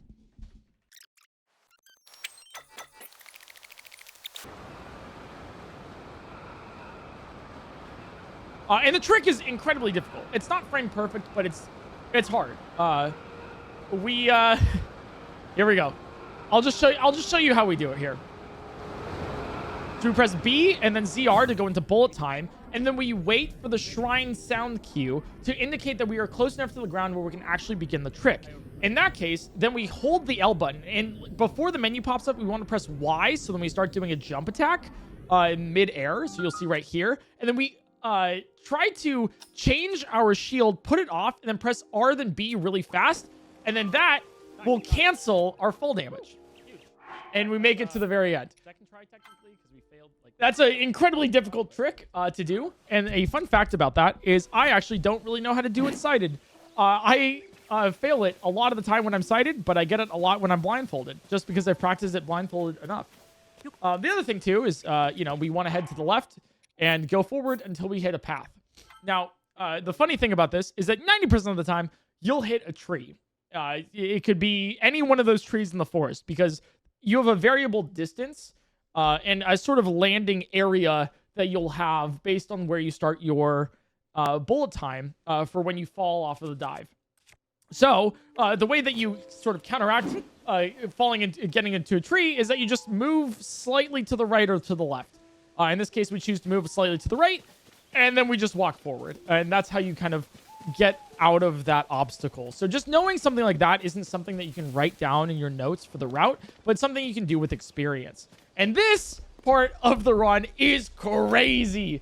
This is what I've been kind of hinting at since the beginning. One of the things is that we're going to be using a second controller for this. Again, if I can't. And the second controller is our Pro controller. So we've been using the 8-bit Do Lite the entire time because of the dual D-pads. We're using a Pro controller in this case. And the reason why we're using a Pro controller is because the Pro controller has amiibo support. I know. So we're using the Young Link amiibo to summon Epona. Here, bear with me. Bear with me. It makes a lot of sense. So we reconnect the 8-bit Do controller because that's all we need the Pro controller for. We're going to use it later for something else. We're going to get Epona. We're going to mount Epona. And then use the scope again to move Epona forward. And something you might not know about Tears of the Kingdom or Breath of the Wild is that if you get a horse and then you move along a pathway, the horse will automatically path down that pathway. So I actually am not, I'm only pressing A button here just to make the horse go. You can even see I'm lifting up my hand because I'm only pressing A button on my controller. It'll automatically go along and travel across Hyrule. And that will happen for any game with any horse. The reason why we use Epona with the amiibo is to ensure that I don't have to catch a horse, because that's a little bit more variable. And the amiibo just has one available already with max friendship, pretty much, and high speed. This thing, I believe the horse has 5 speed stat to it. We're actually, this is not the last part where we use 2 controllers, where we have to use the Pro controller. We're about to come up to the next part because this fairy split is crazy. There's so many cooler strats that are coming up as well. I bet you didn't even think we got a horse in this, but look at us now. we do have one. Now, you might be asking, how do you know when to stop on the horse, right? Because it automatically passes, automatically keeps going. And I keep like hitting the spurs every now and then, about 3 or 4 times until I hear them recharge right here. And then I'll use them again just to speed up. But the way that I know when to stop is when we hear an audio cue that we have entered Outskirts Stable, because this is where we're going to get the fairy. So here's Outskirts Stable, and then we hear 1, 2, 3, 4, 5, 6 trots. And then that's where we know that we are generally lined up with the actual stable itself, because we want to talk to the stable guy next. Now, I know this is like, how do you get the fairy, right? Like, where do you get the fairy here? The fairy is underneath the stable. And so we need to go down into the well after talking to the stable guy. The reason we need to talk to the stable guy in particular, and I'm kind of lining myself up here. I kind of make some mistakes of my position, but I know generally where the stable guy is, so I'm able to sort of save this. But the reason we talk to the stable guy, and we'll speed this part up a little bit too, is because we want to board the horse. We want to board Epona, and then take out Epona, and then board Epona again, and then take out Epona. And the reason for that is so Epona always appears in the same spot next to the stable. Because if you take out a horse, the horse will be in that same location every single time. And once again, with normalization strategies, to know where things are exactly all the time, everywhere, that's just important, because we'll be using Epona not only for travel, but then just to have some spots where we know where we can save. There's a lot of dialogue here, so we'll speed it up and everything. But you know, that's why we have Epona, and that's why we're actually talking to the stable guy in particular.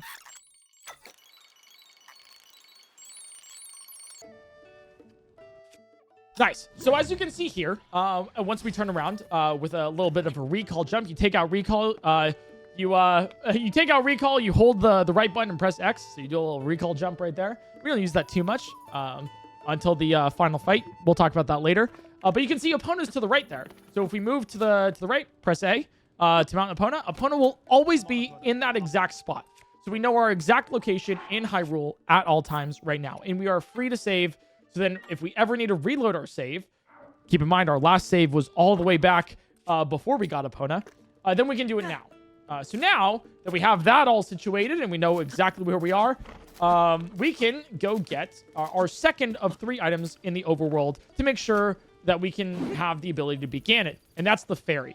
So the fairy is located in the well underneath the stable. All we need to do is move all the way to the left, hop all the way to the left as much as possible, and we'll end up into the well. And I kid you not, this is one of the most stressful parts of the run. The reason being, not the most stressful, that's coming up, but this is one of the most stressful parts of the run, because there are so many things that can go wrong here, and it's just run ruining. If you scare away the fairies, it's over. It's just completely over. I've had a couple runs where I've accidentally picked up a frog instead of a fairy. I've had a couple runs where I dropped my Topaz accidentally.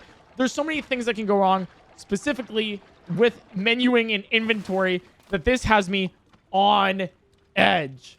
It's really anxiety inducing and very, very stressful. So here is where we're going to now use our the second instance. We're saving here, manually save. Here's the second instance where we use a Pro Controller, because the Pro Controller has something that the 8-bit doesn't. You can see right here. We crouch. So the Pro Controller has R2, the Pro Controller has L3 and R3, which are the buttons that you get from pressing down on the joystick with your controller. The 8-bit because it has 2 D-pads, doesn't actually have that thing. You can see right there. Yeah, right there. The frog. If you press A too fast, you will get the frog. We hear a fairy to the right, so we head on over there. We get the fairy, and we're good to go. But we need to have the ability to crouch, and so that's why we use the Pro Controller there. And that's the last time we're actually going to use our second controller for the run. Now, this is it's still nerve-wracking, because I got the fairy, right? But I don't know for sure if it's the fairy. It could be a frog. I know it sounds weird, but in my mind, it could be a frog, because if we pressed A too early, it could be that. So the way we determine whether it's a frog, a fairy, or a topaz is I try to eat it. It's so strange, but the game will allow you to eat a fairy, but it won't allow you to eat a topaz. It will also kind of allow you to eat a frog, which is kind of also weird. But we drop the fairy there. I listen for the twinkle, and I hear the twinkle. So I'm like, all right, it's probably a fairy. So what I try to do again is I try to do them more and more, because, well, I really want to make sure. I've had 2 runs fail to the point where I get to the very end of the game, and I'm like, all right, cool. I can't wait to face Ganon. And then I realize that, instead of I have my Topaz ready, and then I take out my fairy to use it, and then I hear a ribbit. And I'm like, God damn it. That's not a fairy. That's a frog. Then I have to reset the entire run. There was another one, too, where I thought I had a frog. I was like, all right, cool. I dropped my Topaz instead of dropping the frog. Runs at the very end. About to be Ganon. I can't run it. So I'm trying to make sure. And one of the ways I make sure is by duplicating fairies here. So the same way we reduplicated Zonai charges at the very beginning of the game, next to Ascend, we're doing the same thing with fairies. So now we have 8 fairies in our inventory. That sounds like a fairy. Yeah. If it sounds like a fairy, it tastes like a fairy, and it seems like a fairy, it might actually be a fairy. Topaz, probably. Hey, there's 2 things I want in this game. The game doesn't allow you to eat Topaz, and the game doesn't allow you to pet dogs. Nintendo. In the next Zelda installment, give me one of them. So, now that we're done in this area, we're going to use our Ascend rune. So we get to a very particular spot, and we try to jump a whole bunch of times, so then we can actually get Ascend, so then we can actually leave the well with our fairy and our Topaz. So these are the 2 very important things. We haven't split yet. We haven't done our time because I like to split for fairies once we are at like an actual save point, just to ensure that we do have the fairy in our inventory. Because I'm like mostly sure by now, but you can never be too careful. So this is very interesting as well. So we get up to the surface, and I'm like not too sure that I'm actually located in the place that I think I am. Because it took me a lot longer to do Ascend than I'm used to. Because what ended up happening is if you jump 7 times, I know this is going to sound so strange. If you jump 7 times when you're next to the crystal, you should be able to use Ascend immediately. But it didn't work first try for me here. So I'm very concerned that where I'm at in the game isn't where I should be. And rightfully so, because Epona is not in front of me. So what I do here is I strategically reload because I want to make sure that I am where I am.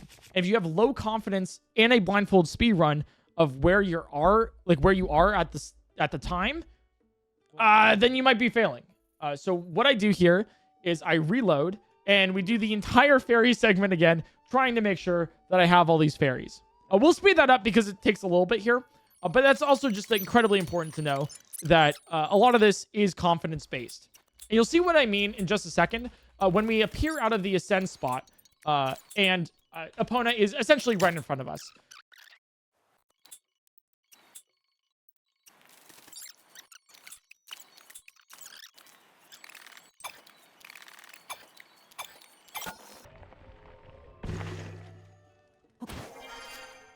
So we're going to head to the left here, and you can see Epona's right there. And so I have a high degree of confidence. After I mount Epona, I can hear the hup. And I know exactly where I am once again in the game. So I can save confident that I have fairies and I have topazes and I'm good to go. Cool. We have what we want. Okay, so now we have the topaz, we have the fairy. We have to head to the third thing, which is the steering stick. Now, the topaz and fairy will make us become a walking nuke and then also invincible. We'll get to that in a sec. But the steering stick specifically will allow us to clip through the ground so that we can actually access Ganon and then do some weird other funky sort of glitches later. So our goal right now is to head to the steering stick. And the way we do that is to go to the right, because this sort of area branches off to either the left or the right, and we want to go to the right towards the Gerudo Desert, because that's where the closest and nearest steering stick is. It's also one of the reasons why we got the fairy over here is because of that. So if we actually just like nudge the horse just a little bit and like walk forward, then we can actually like sort of guarantee that we're on this other path. Now, I say guarantee, and then somehow we still mess it up. So if you don't actually get onto the path, or like enough onto the path, your horse won't actually sort of, stick to it, or it won't like magnetize to it. So then you get something like this where you try to make your horse like sort of like fall off the cliff. But no worries. It takes us a little bit of some efforts. We eventually, reload and try again, in which case we actually end up successfully turning to the right and then going a little bit forward towards the towards the actual pathway. In which case, it does autosave and make sure that we're actually on the right part of the path.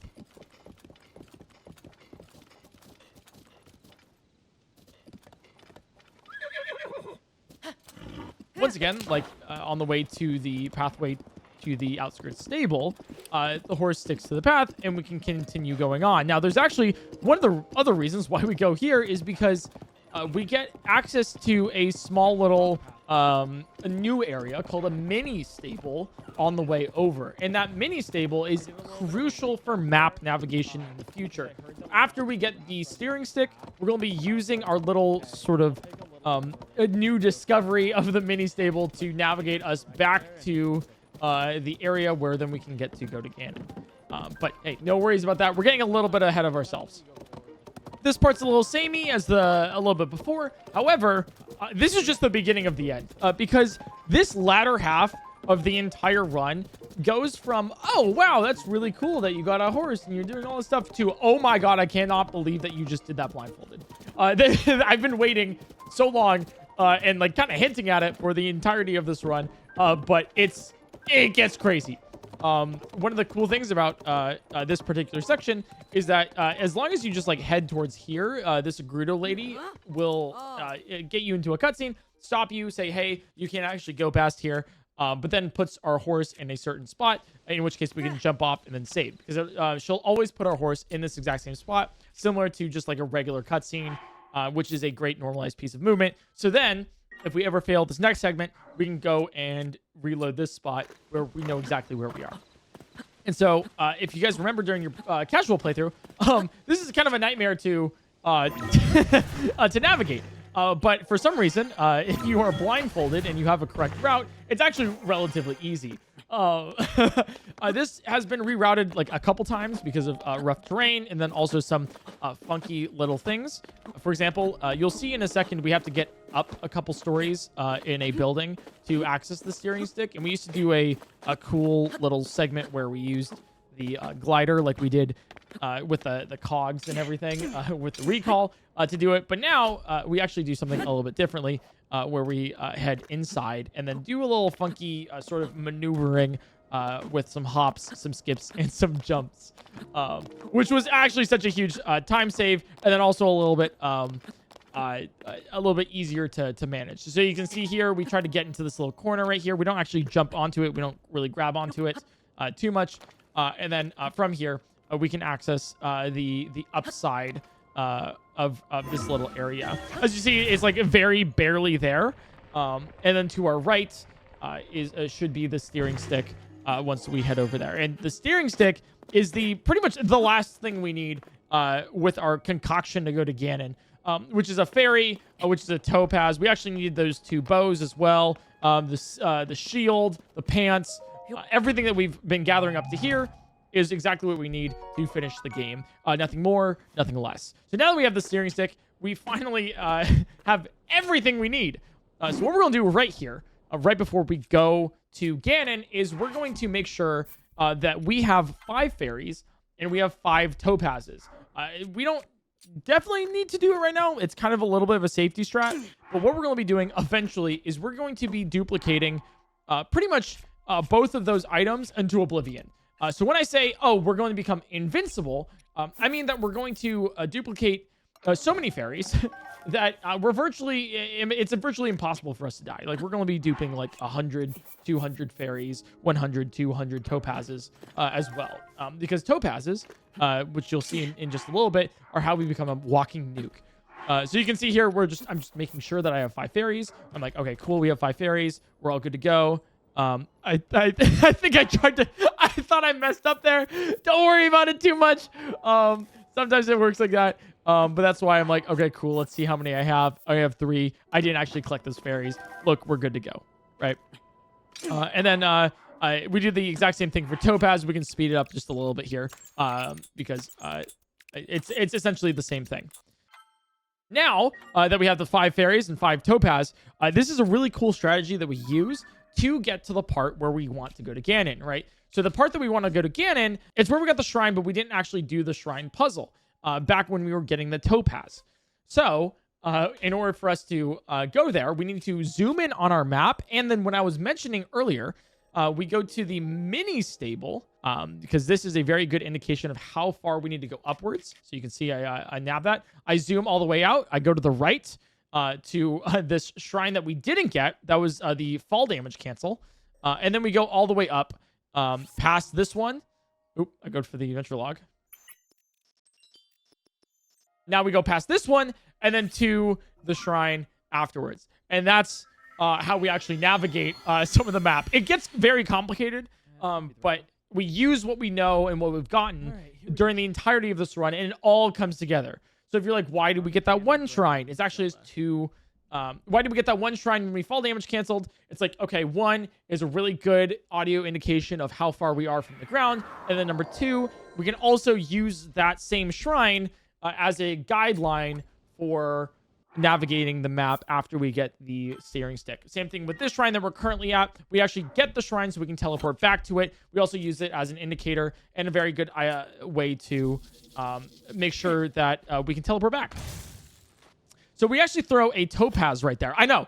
You can see exactly how we become a walking nuke, because if you throw a Topaz, it actually does a huge area effect with a ton of damage. But the reason why we throw it there is because there's 3 different types of sorts in your inventory, and there's one that's most used. And because we've never really used a fairy before, we've never died yet, and used a fairy, we want to make sure that our Topaz is the most used item. It works later for our duplication. I'll show you when we get there in a second. But we do that specifically so we have an easier time duplicating Topazes. I kind of messed up my my little navigation here. It happens. No worries. We just do the exact same thing over again. And then we just keep walking. I for some reason, paused right there when we were walking. But yeah, so we want to make sure that our menuing is perfect. Our inventory is succinct. And because this next part is a ton of inventory management, our only goal right now is to go to Ganon. Like, we have gotten everything we need. We were 2 hours into this run, and I mean, it seems like we have nothing right now, obviously. But we actually just can go to Ganon right now. You might be asking how. I mean, you have to open the gates. You have to do this whole thing. You have to somehow fall damage cancel down there. Or you can do a lot of glitches. And I'll show you exactly what those are in just a second here. It's going to take a lot of explanation, but trust me, it is so worth it. This is, in my opinion, one of the most nerve-wracking parts of the entire run. All right.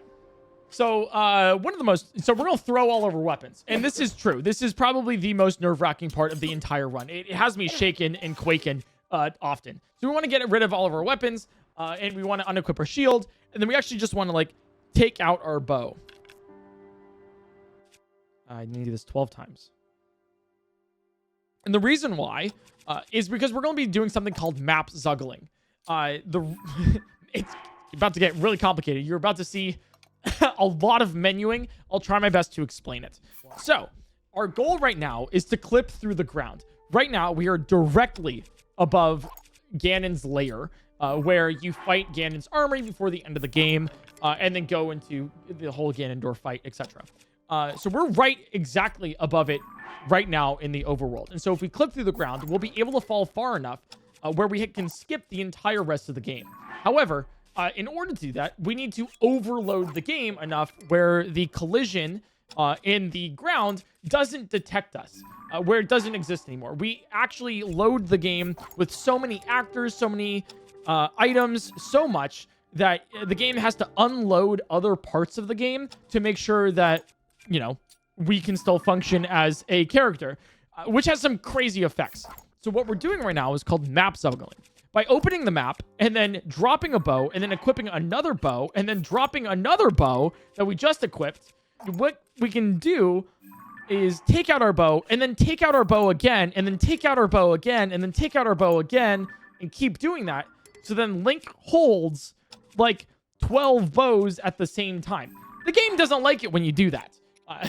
And so it'll overload a lot of it. And so if we do that, then it'll unload the collision detection and we can clip through the ground.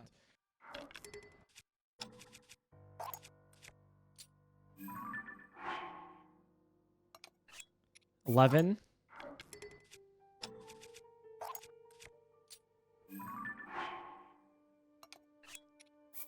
12. All right, so now that we have everything zuggled and we have 12 bows taken out, we want to take out our steering stick. This is exactly why we got the steering stick. We head forward, we press A to control, and immediately we clip through the ground because the game is overloaded and it cannot essentially function properly. So now we've glitched the game pretty badly, and we're falling into oblivion. And what's really good about this is that what we can do while we're falling to the Ganon fight is, and if you remember from the very beginning, before Ascend, is what we can do is we can duplicate items while we're falling. So what we're going to do here is we're going to duplicate, and I kid you not, fairies 27 times. Because we really want to get as many fairies as possible to make sure that we live in the Ganon fight. You'll see the strategy in just a minute. But as we're falling, we're going to be duplicating a ton of fairies while pressing down on our directional pad. So we're falling towards the Ganon fight. Because it's slightly behind us. So we're doing the same thing of holding the fairies and then pressing Y and B while we're falling. So then we can duplicate all of them. It's similar to having the same exact thing as a neutral shield surf. While you're midair, you can actually do this menu sort duplication. So we're going to do that a lot for the fairies. Don't worry, I will speed this up because it takes quite a lot of time. We're getting a lot of fairies because once we duplicate Topaz, we're going to be using the Topaz to throw and defeat enemies. That's the way we deal damage because it has a large area effect. Not only will we be doing damage to the enemies, but we'll be doing damage to ourselves. Hence why we're getting so many fairies as well. So if an enemy hits us, we live because of a fairy. If we hit us, we also live because of a fairy. It was very nerve-wracking because we have no save points from here on out.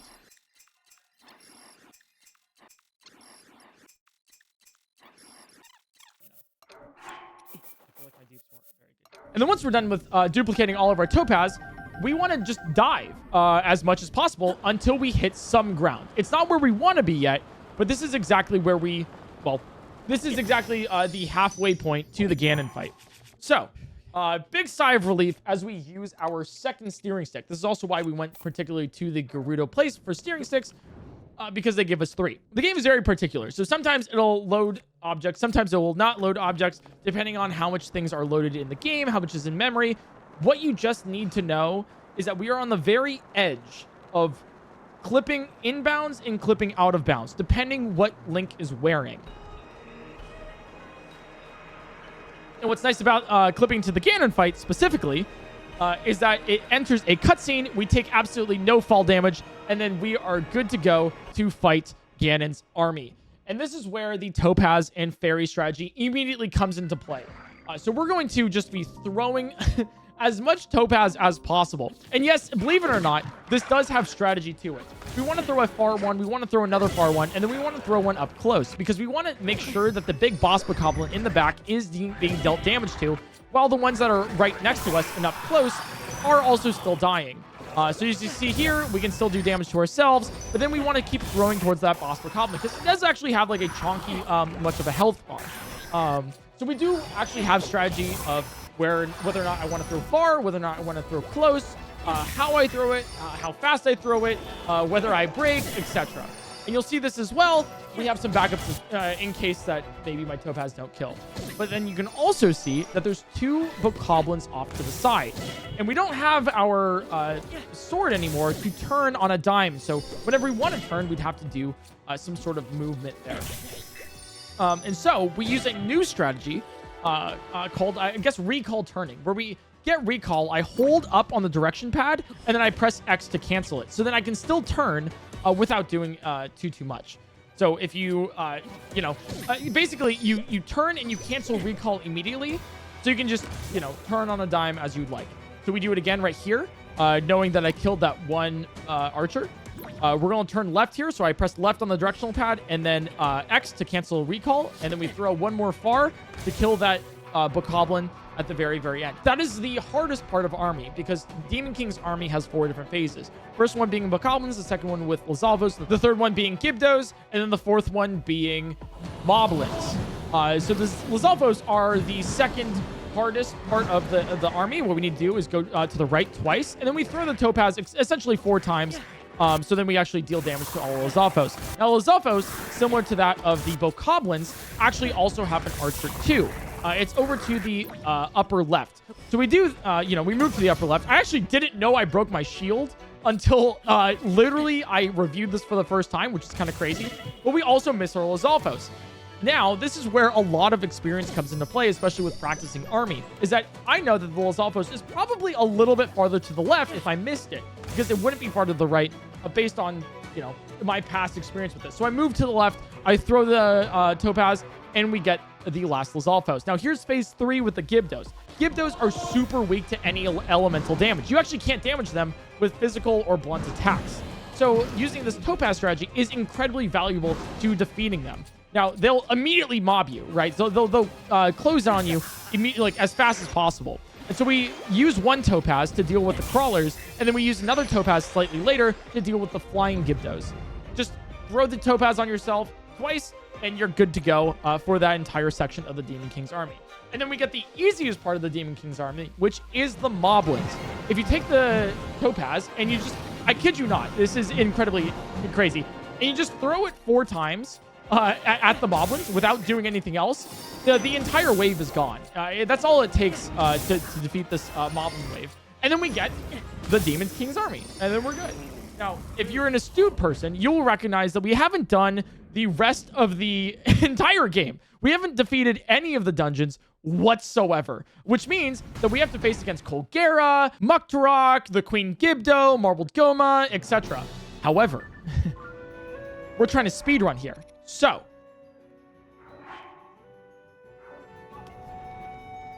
what we just did there was a quick pause turn where you pause the game, you hold down, and then you unpause, pause again, just to make sure. It's another way of turning Link if you can't. You could also do that with recall if you wanted to. And then we set ourselves up to skip this fight. So you're going to be hearing a lot of Colgera, right? Because we're actually going to skip Colgera. We're going to skip Queen Gibdo, Marbled Goma, and the Muktarok by, once again, clipping... Okay, pants are off. Pants are off. Clipping through the gate to the Ganon fight. And particularly for this part, we have to take off our pants.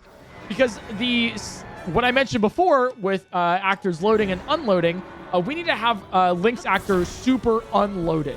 We can't have him have his shield. We can't have him have anything else. And for so long, for some reason, we couldn't figure out exactly how to clip in this fight until I realized that it was because Link, and I kid you not, had his pants on. So by taking off his pants, we were actually able to clip this fight with the 12 bows, etc. And this is incredibly nerve-wracking because if I fail this, I have to do everything that we just did for the past 20 minutes all over again.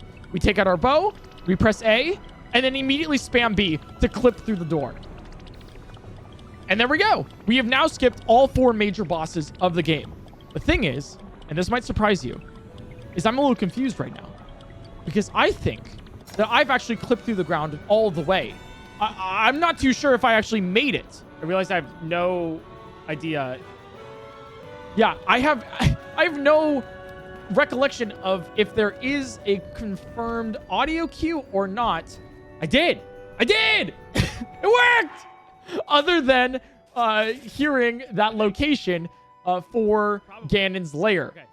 And the reason why I don't know is because that is actually the very first time that I've ever done that clip blindfolded. I was always so nervous in practice. Yeah, there we go. You can see all of the... We took all of the bows off of Link just, you know, to make sure that the game stays loaded. And you can see all of them that were overloaded. It's very funny. But yeah, that was the first time I've actually done that trick ever as blindfolded. Because whenever I would do it in practice, I would just kind of do it sighted because I was so nervous that I wouldn't be able to get it, and I really didn't want to duplicate items for the next 20 minutes again to have another try. So that's kind of an insane fun fact about this. All we need to do is walk forward, and then we are at the Ganon fight. It didn't work! It didn't work! Oh my god! Okay. Oh my god! Oh my god! It worked! Oh my god! Okay. All that's left is to beat Ganon, Demon Dragon, and catch Zelda. We are officially on a run. Now, there's a lot of things that can still go wrong. Don't get me wrong, all right? The Ganon part is one of the easier parts of this segment. The Dragon part could definitely kill everything. And then we could just fail everything to Zelda. So, in order to beat Ganon, all we need to do is throw Topaz at him. And we kind of need to hope that we don't run out of fairies, and we kind of need to hope that we don't run out of Topaz as well. And the only way that that can work is if Ganon does a ton of damage to us, hence getting rid of our fairies, or if we actually just miss a lot of our Topaz, and so we don't have enough to kill him. So the way that we ensure that Topaz is actually hitting Ganondorf is by holding ZL. So every now and then you'll see me spam the ZL button to target, just to make sure that we are actually targeting Demon King Ganondorf. Otherwise, if we're not, we could be throwing the Topaz past him, to the left, or to the right. And so that's very, very important to make sure. We get some invincibility frames as well by killing ourselves with the fairies. So as you can see right there, sometimes when he hits us, we actually don't even take damage. But that's what we need to do. There's actually no indicator of how far we are into the fight. So this entire time that I'm doing Demon King Ganondorf, I'm just kind of hoping that I have enough Topaz and enough fairies to be able to defeat him.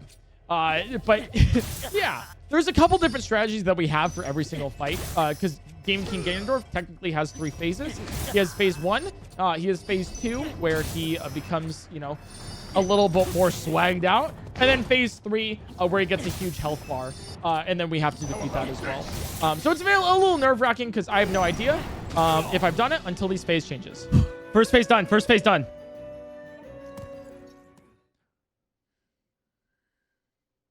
So we get to the second phase. Actually, sorry, the second phase is where he has that huge health bar. And so what we do for the second phase is that he spawns a bunch of his minions around him.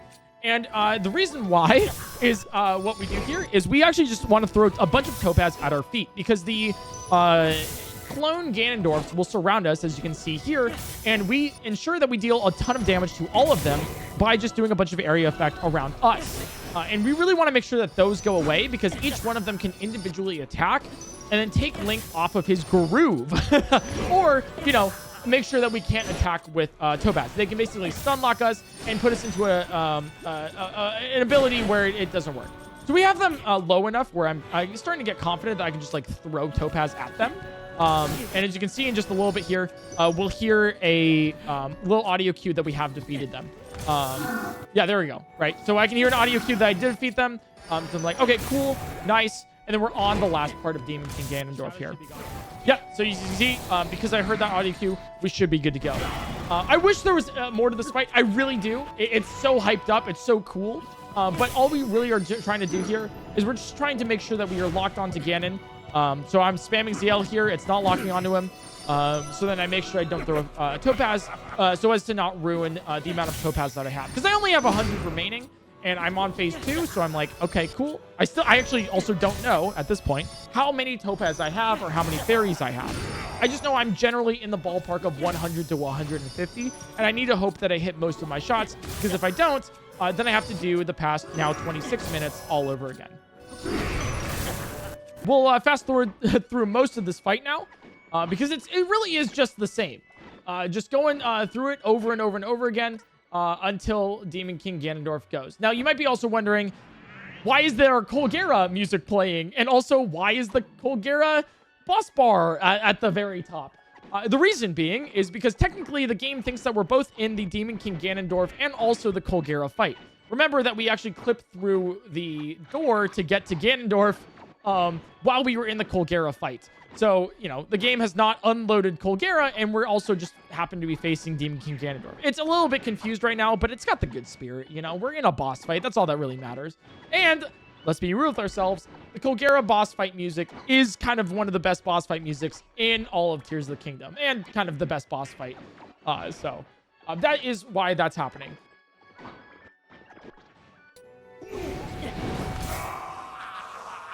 Oh! That's it? A split for Ganon? We did it! Oh, sorry. I forgot. This is the longest cutscene loading. Yeah, it was going to be black for a while. Sorry. Okay. All right, because the dragon is spawning. Oh my god. All right, here we go. Oh my god. All we have left is dragon. We have 4 eyes, 1 tear, and then Zelda. The Zelda catch is, I kid you not, we could do all this and then fail Zelda catch, and it's going to be awful. Okay, here we go. I think we're gonna fail dragon first try because positions are always different first try, but we'll see. Oh, right. Master Sword. Oh my god! Okay. I can still fail dragon. And I can still fail Zelda. It's not over yet. Dare I say, dragon is one of the hardest parts of the run. And then Zelda, if we fail Zelda, there's a chance we just don't even finish the run. Because catching Zelda is actually unironically and genuinely one of the hardest parts of the run. And it's the last thing we have to do. If you never actually get the Master Sword during the game, like at all, you will go into a bunch of cutscenes where you're like, oh, wow, this dragon for some reason has the Master Sword. And the game just gives it to you. It really just does. Now, you might have heard that I said, oh, we're probably going to, not do the dragon first try. And that's actually by design. We have to get all 4 eyes on Demon Dragon and then smash the tier at the very end. There's a lot of really niche things. I've spent way too much time on this dragon fight practicing. And the particular weird thing is that we currently, but we have a save point now. That's the thing that I was celebrating. The paths that each dragon takes is different versus the first try that you do it right here versus the second try that you do it. So the first try is like it's a different path for some reason than every other try that you've ever done. So we're going to attempt to see if we can do it here. We're admittedly going to fail, but as you can see, each dragon is kind of on rails to the point where it's just a little bit odd. So you might initially come to think that, oh, this is probably one of the easier parts of the run. And I disagree. This is actually one of the hardest parts of the run, full stop. I recognize that we didn't get to the eye there, and then so I'm willing to basically use up all of my fairies and then kill myself. Because that's the only way that you can actually reset this run. So the good thing is that if we die during this fight, we always respawn back on Zelda. So we're already past the point of no return. We're good. This is our save point. We don't have to Zuggle again. We don't have to do the dragon fight again. We don't have to do Ganon's fight again. And that is why I was celebrating so much, because we are good to go. But if we die here, we start the fight over again. And if you remember anything from the past 2 hours of this explanation, is that we really value normalization. We always want to know the position that we're at. And so if we die, then we respawn on Zelda, and we know exactly the position that Zelda, her dragon, will take, and also the demon dragon will take as well. We're just going to throw Topaz at ourselves, or just die to demon dragons at Malice. I shouldn't have been worried. And so each eye for Demon Dragon has a very specific strategy. This is one of the hardest parts because it is anything from an auto-scroller. It'll look like Demon Dragon snaps on to you and you can just like immediately go to the eye. It is anything but. This is as if I was falling from any random sky island onto a very small piece of a shrine. You have to be extremely precise with this. So we lock our camera all the way down so it's looking directly at Link. We're holding up left, and we are also running off. Those are also incredibly important. I listen, and I use the music here to determine when I need to dive. Right here, the symbol. I dive, and then I press down, and then when I hear that little twinkle, I stop pressing down. I spam ZL, and I know that it locks onto the little eye here, in which case I can just walk forward, Link will navigate towards the eye, and I can press Y. And that is eye number 1. Every single eye is different. Then we dive immediately. We do not want Zelda to catch us. So we go all the way to the left. We wait 3 seconds past Zelda's roar, and then we go to the right. Because, once again, normalization, if Zelda doesn't catch us and we keep going down, it plays it plays a cutscene where Zelda picks us up. And then Zelda is always on the same rail after that. Always on the same tracks and always does the same thing. So for the second one, what we want to do is we want to have camera down all the way, and then we hold the L button. Because the rune menu will only appear on the first frame available that it can. Basically when Zelda's not. So we're going to do some recall looks right there. And then we're going to head a little bit forward to the second eye. So that, it's very important that we have that rune menu pop up as soon as it can. So we know exactly where we are. We have the timing correct and everything. So for the second eye, I know that I always land to the right of it. So if I look to the left and then press ZL, so see there, and I press ZL, I know I'm always going to lock onto it. So I walk forward until I hear some squelching, in which case I then take out my sword until I hit the eye, and then that is eye 2. Every single eye has a very different strategy to it. We do the same thing after every one of them, though, where I head to the left, you hear Zelda's roar right there, and then we wait 3 seconds, we head to the right, Zelda tries to pick us up, but misses us completely. So then we activate that cutscene one more time. There's 4 different eyes here, and each one either uses some weird second strategy. Thank you, Past Eric, for singing for this. I appreciate you so much. So this one is very weird because we actually don't use any camera manipulation strategy. We just hold L here to make sure that Link or Zelda's in the exact position, and then we can activate Link whenever is the soonest possible past this like pseudo cutscene right here. So what we want to do is we want to go to the left here and immediately start diving upwards. So we dive upwards, and then you'll see just a second we'll go up into the left, or sorry, up into the right just a tad. And it's just by feeling. There is no like music for that one at all. You just go by vibes, and then you know that the eye is generally to the behind you, and then if you spam ZL, it should be like around here. That is one of the more difficult ones. But this next eye number 4, we purely use music for, because a lot of this diving and undiving and flat dive, it all requires a lot of precise timing. And the best way to do that is by the music that's playing in the background, because the music in the background is on a loop. It'll keep playing over and over and over again. And so we can use that timing between like the cymbals coming in or the horns playing to determine when we need to do certain actions. So for this one, we have to wait till the piano comes in after the horns. It's a whole big deal. But in this case, you'll see that I get a little bit overexcited with it, and I really want to activate. I have to accidentally activate Fuse here and then head to the right. In which case I realize, oh, I've messed up. Oh no, I got to do this again. So, one of the more brutal things about the end of the game of all of Blindfolded is that if you mess up anything at the very end of the game, you have to essentially do that whole segment all over again. And Dragon's particularly brutal because the first 3 eyes that we did, if you mess up eye number 4, you have to do the first 3 all over again. Don't worry. Good news is we have the power of post-processing, so we can speed through most of that and get it right until the 4th and last eye, where we just, like, you know, do it properly this time.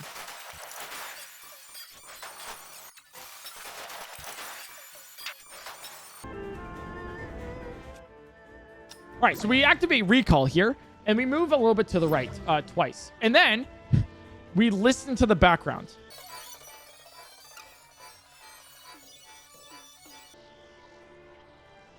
So when the piano comes in, right after this little swell, then we go to the right. And then we start diving upwards until right here. That second swell, we go upwards again. And then we do a little tap to the right. Wait for it. Da-na-na. And then we go one more dive forward, and we literally just look for the eye here. I get really nervous because I think I missed it. And I don't want to do it again until we lock onto the eye. We hear the squelching, and then we hit eye number 4, and that is the last eye of Demon Dragon. However, we have one more thing of the dragon to do. Zelda, catch me. Zelda, catch me. This is the only instance in which we do want Zelda to catch us because it makes it a lot faster. And so while Zelda's driving us to Demon Dragon to hit that final tier, we're spamming the ZL button to make sure that the camera is right behind Link. We have camera down, and what we need to do here is we need to go to the left, and then we need to intermittently go down left and then left per swell. Na na na na na na. And then you can see that we go back left right there. And the reason why we do this is because we need to successfully dodge Demon Dragon's attacks. And somehow, this takes us normally like 10 tries. Somehow, I end up actually landing on Demon Dragon the first try, get the tier, and then beat it. First try! First try! First try! Oh my god! I've never gotten that first try. I'm actually shaking right now. Oh my god. Oh my god.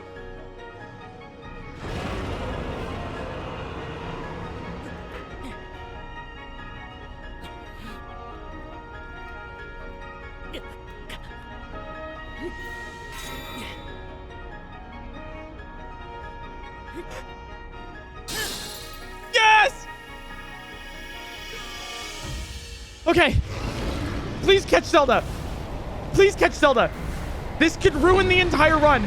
This is literally, I kid you not, this is one of the hardest parts of the run. Okay, here we go, here we go, here we go. Please catch Zelda, please catch Zelda, please catch Zelda. 34 up, 22 left. If not, slightly below. Right, and then 5 symbols for backup. Okay. If we miss catching Zelda here, there is virtually no backup. There is no sound cue. There is no way to know where you are in this plane. You could be stuck here for hours.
Oh no.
The Kingdom Blindfolded in just under 3 hours. Oh my god. Oh, we did it. Oh my god. I lost Zelda. I was just about to try the backup. Oh my god. Oh my god. Oh, we did it. Oh, that's crazy. Here's the Kingdom Blindfolded. All of it. Any %. Oh my god.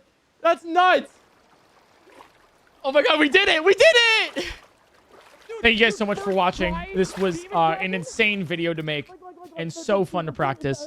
If you like the video, subscribe. I'll see you guys in another one.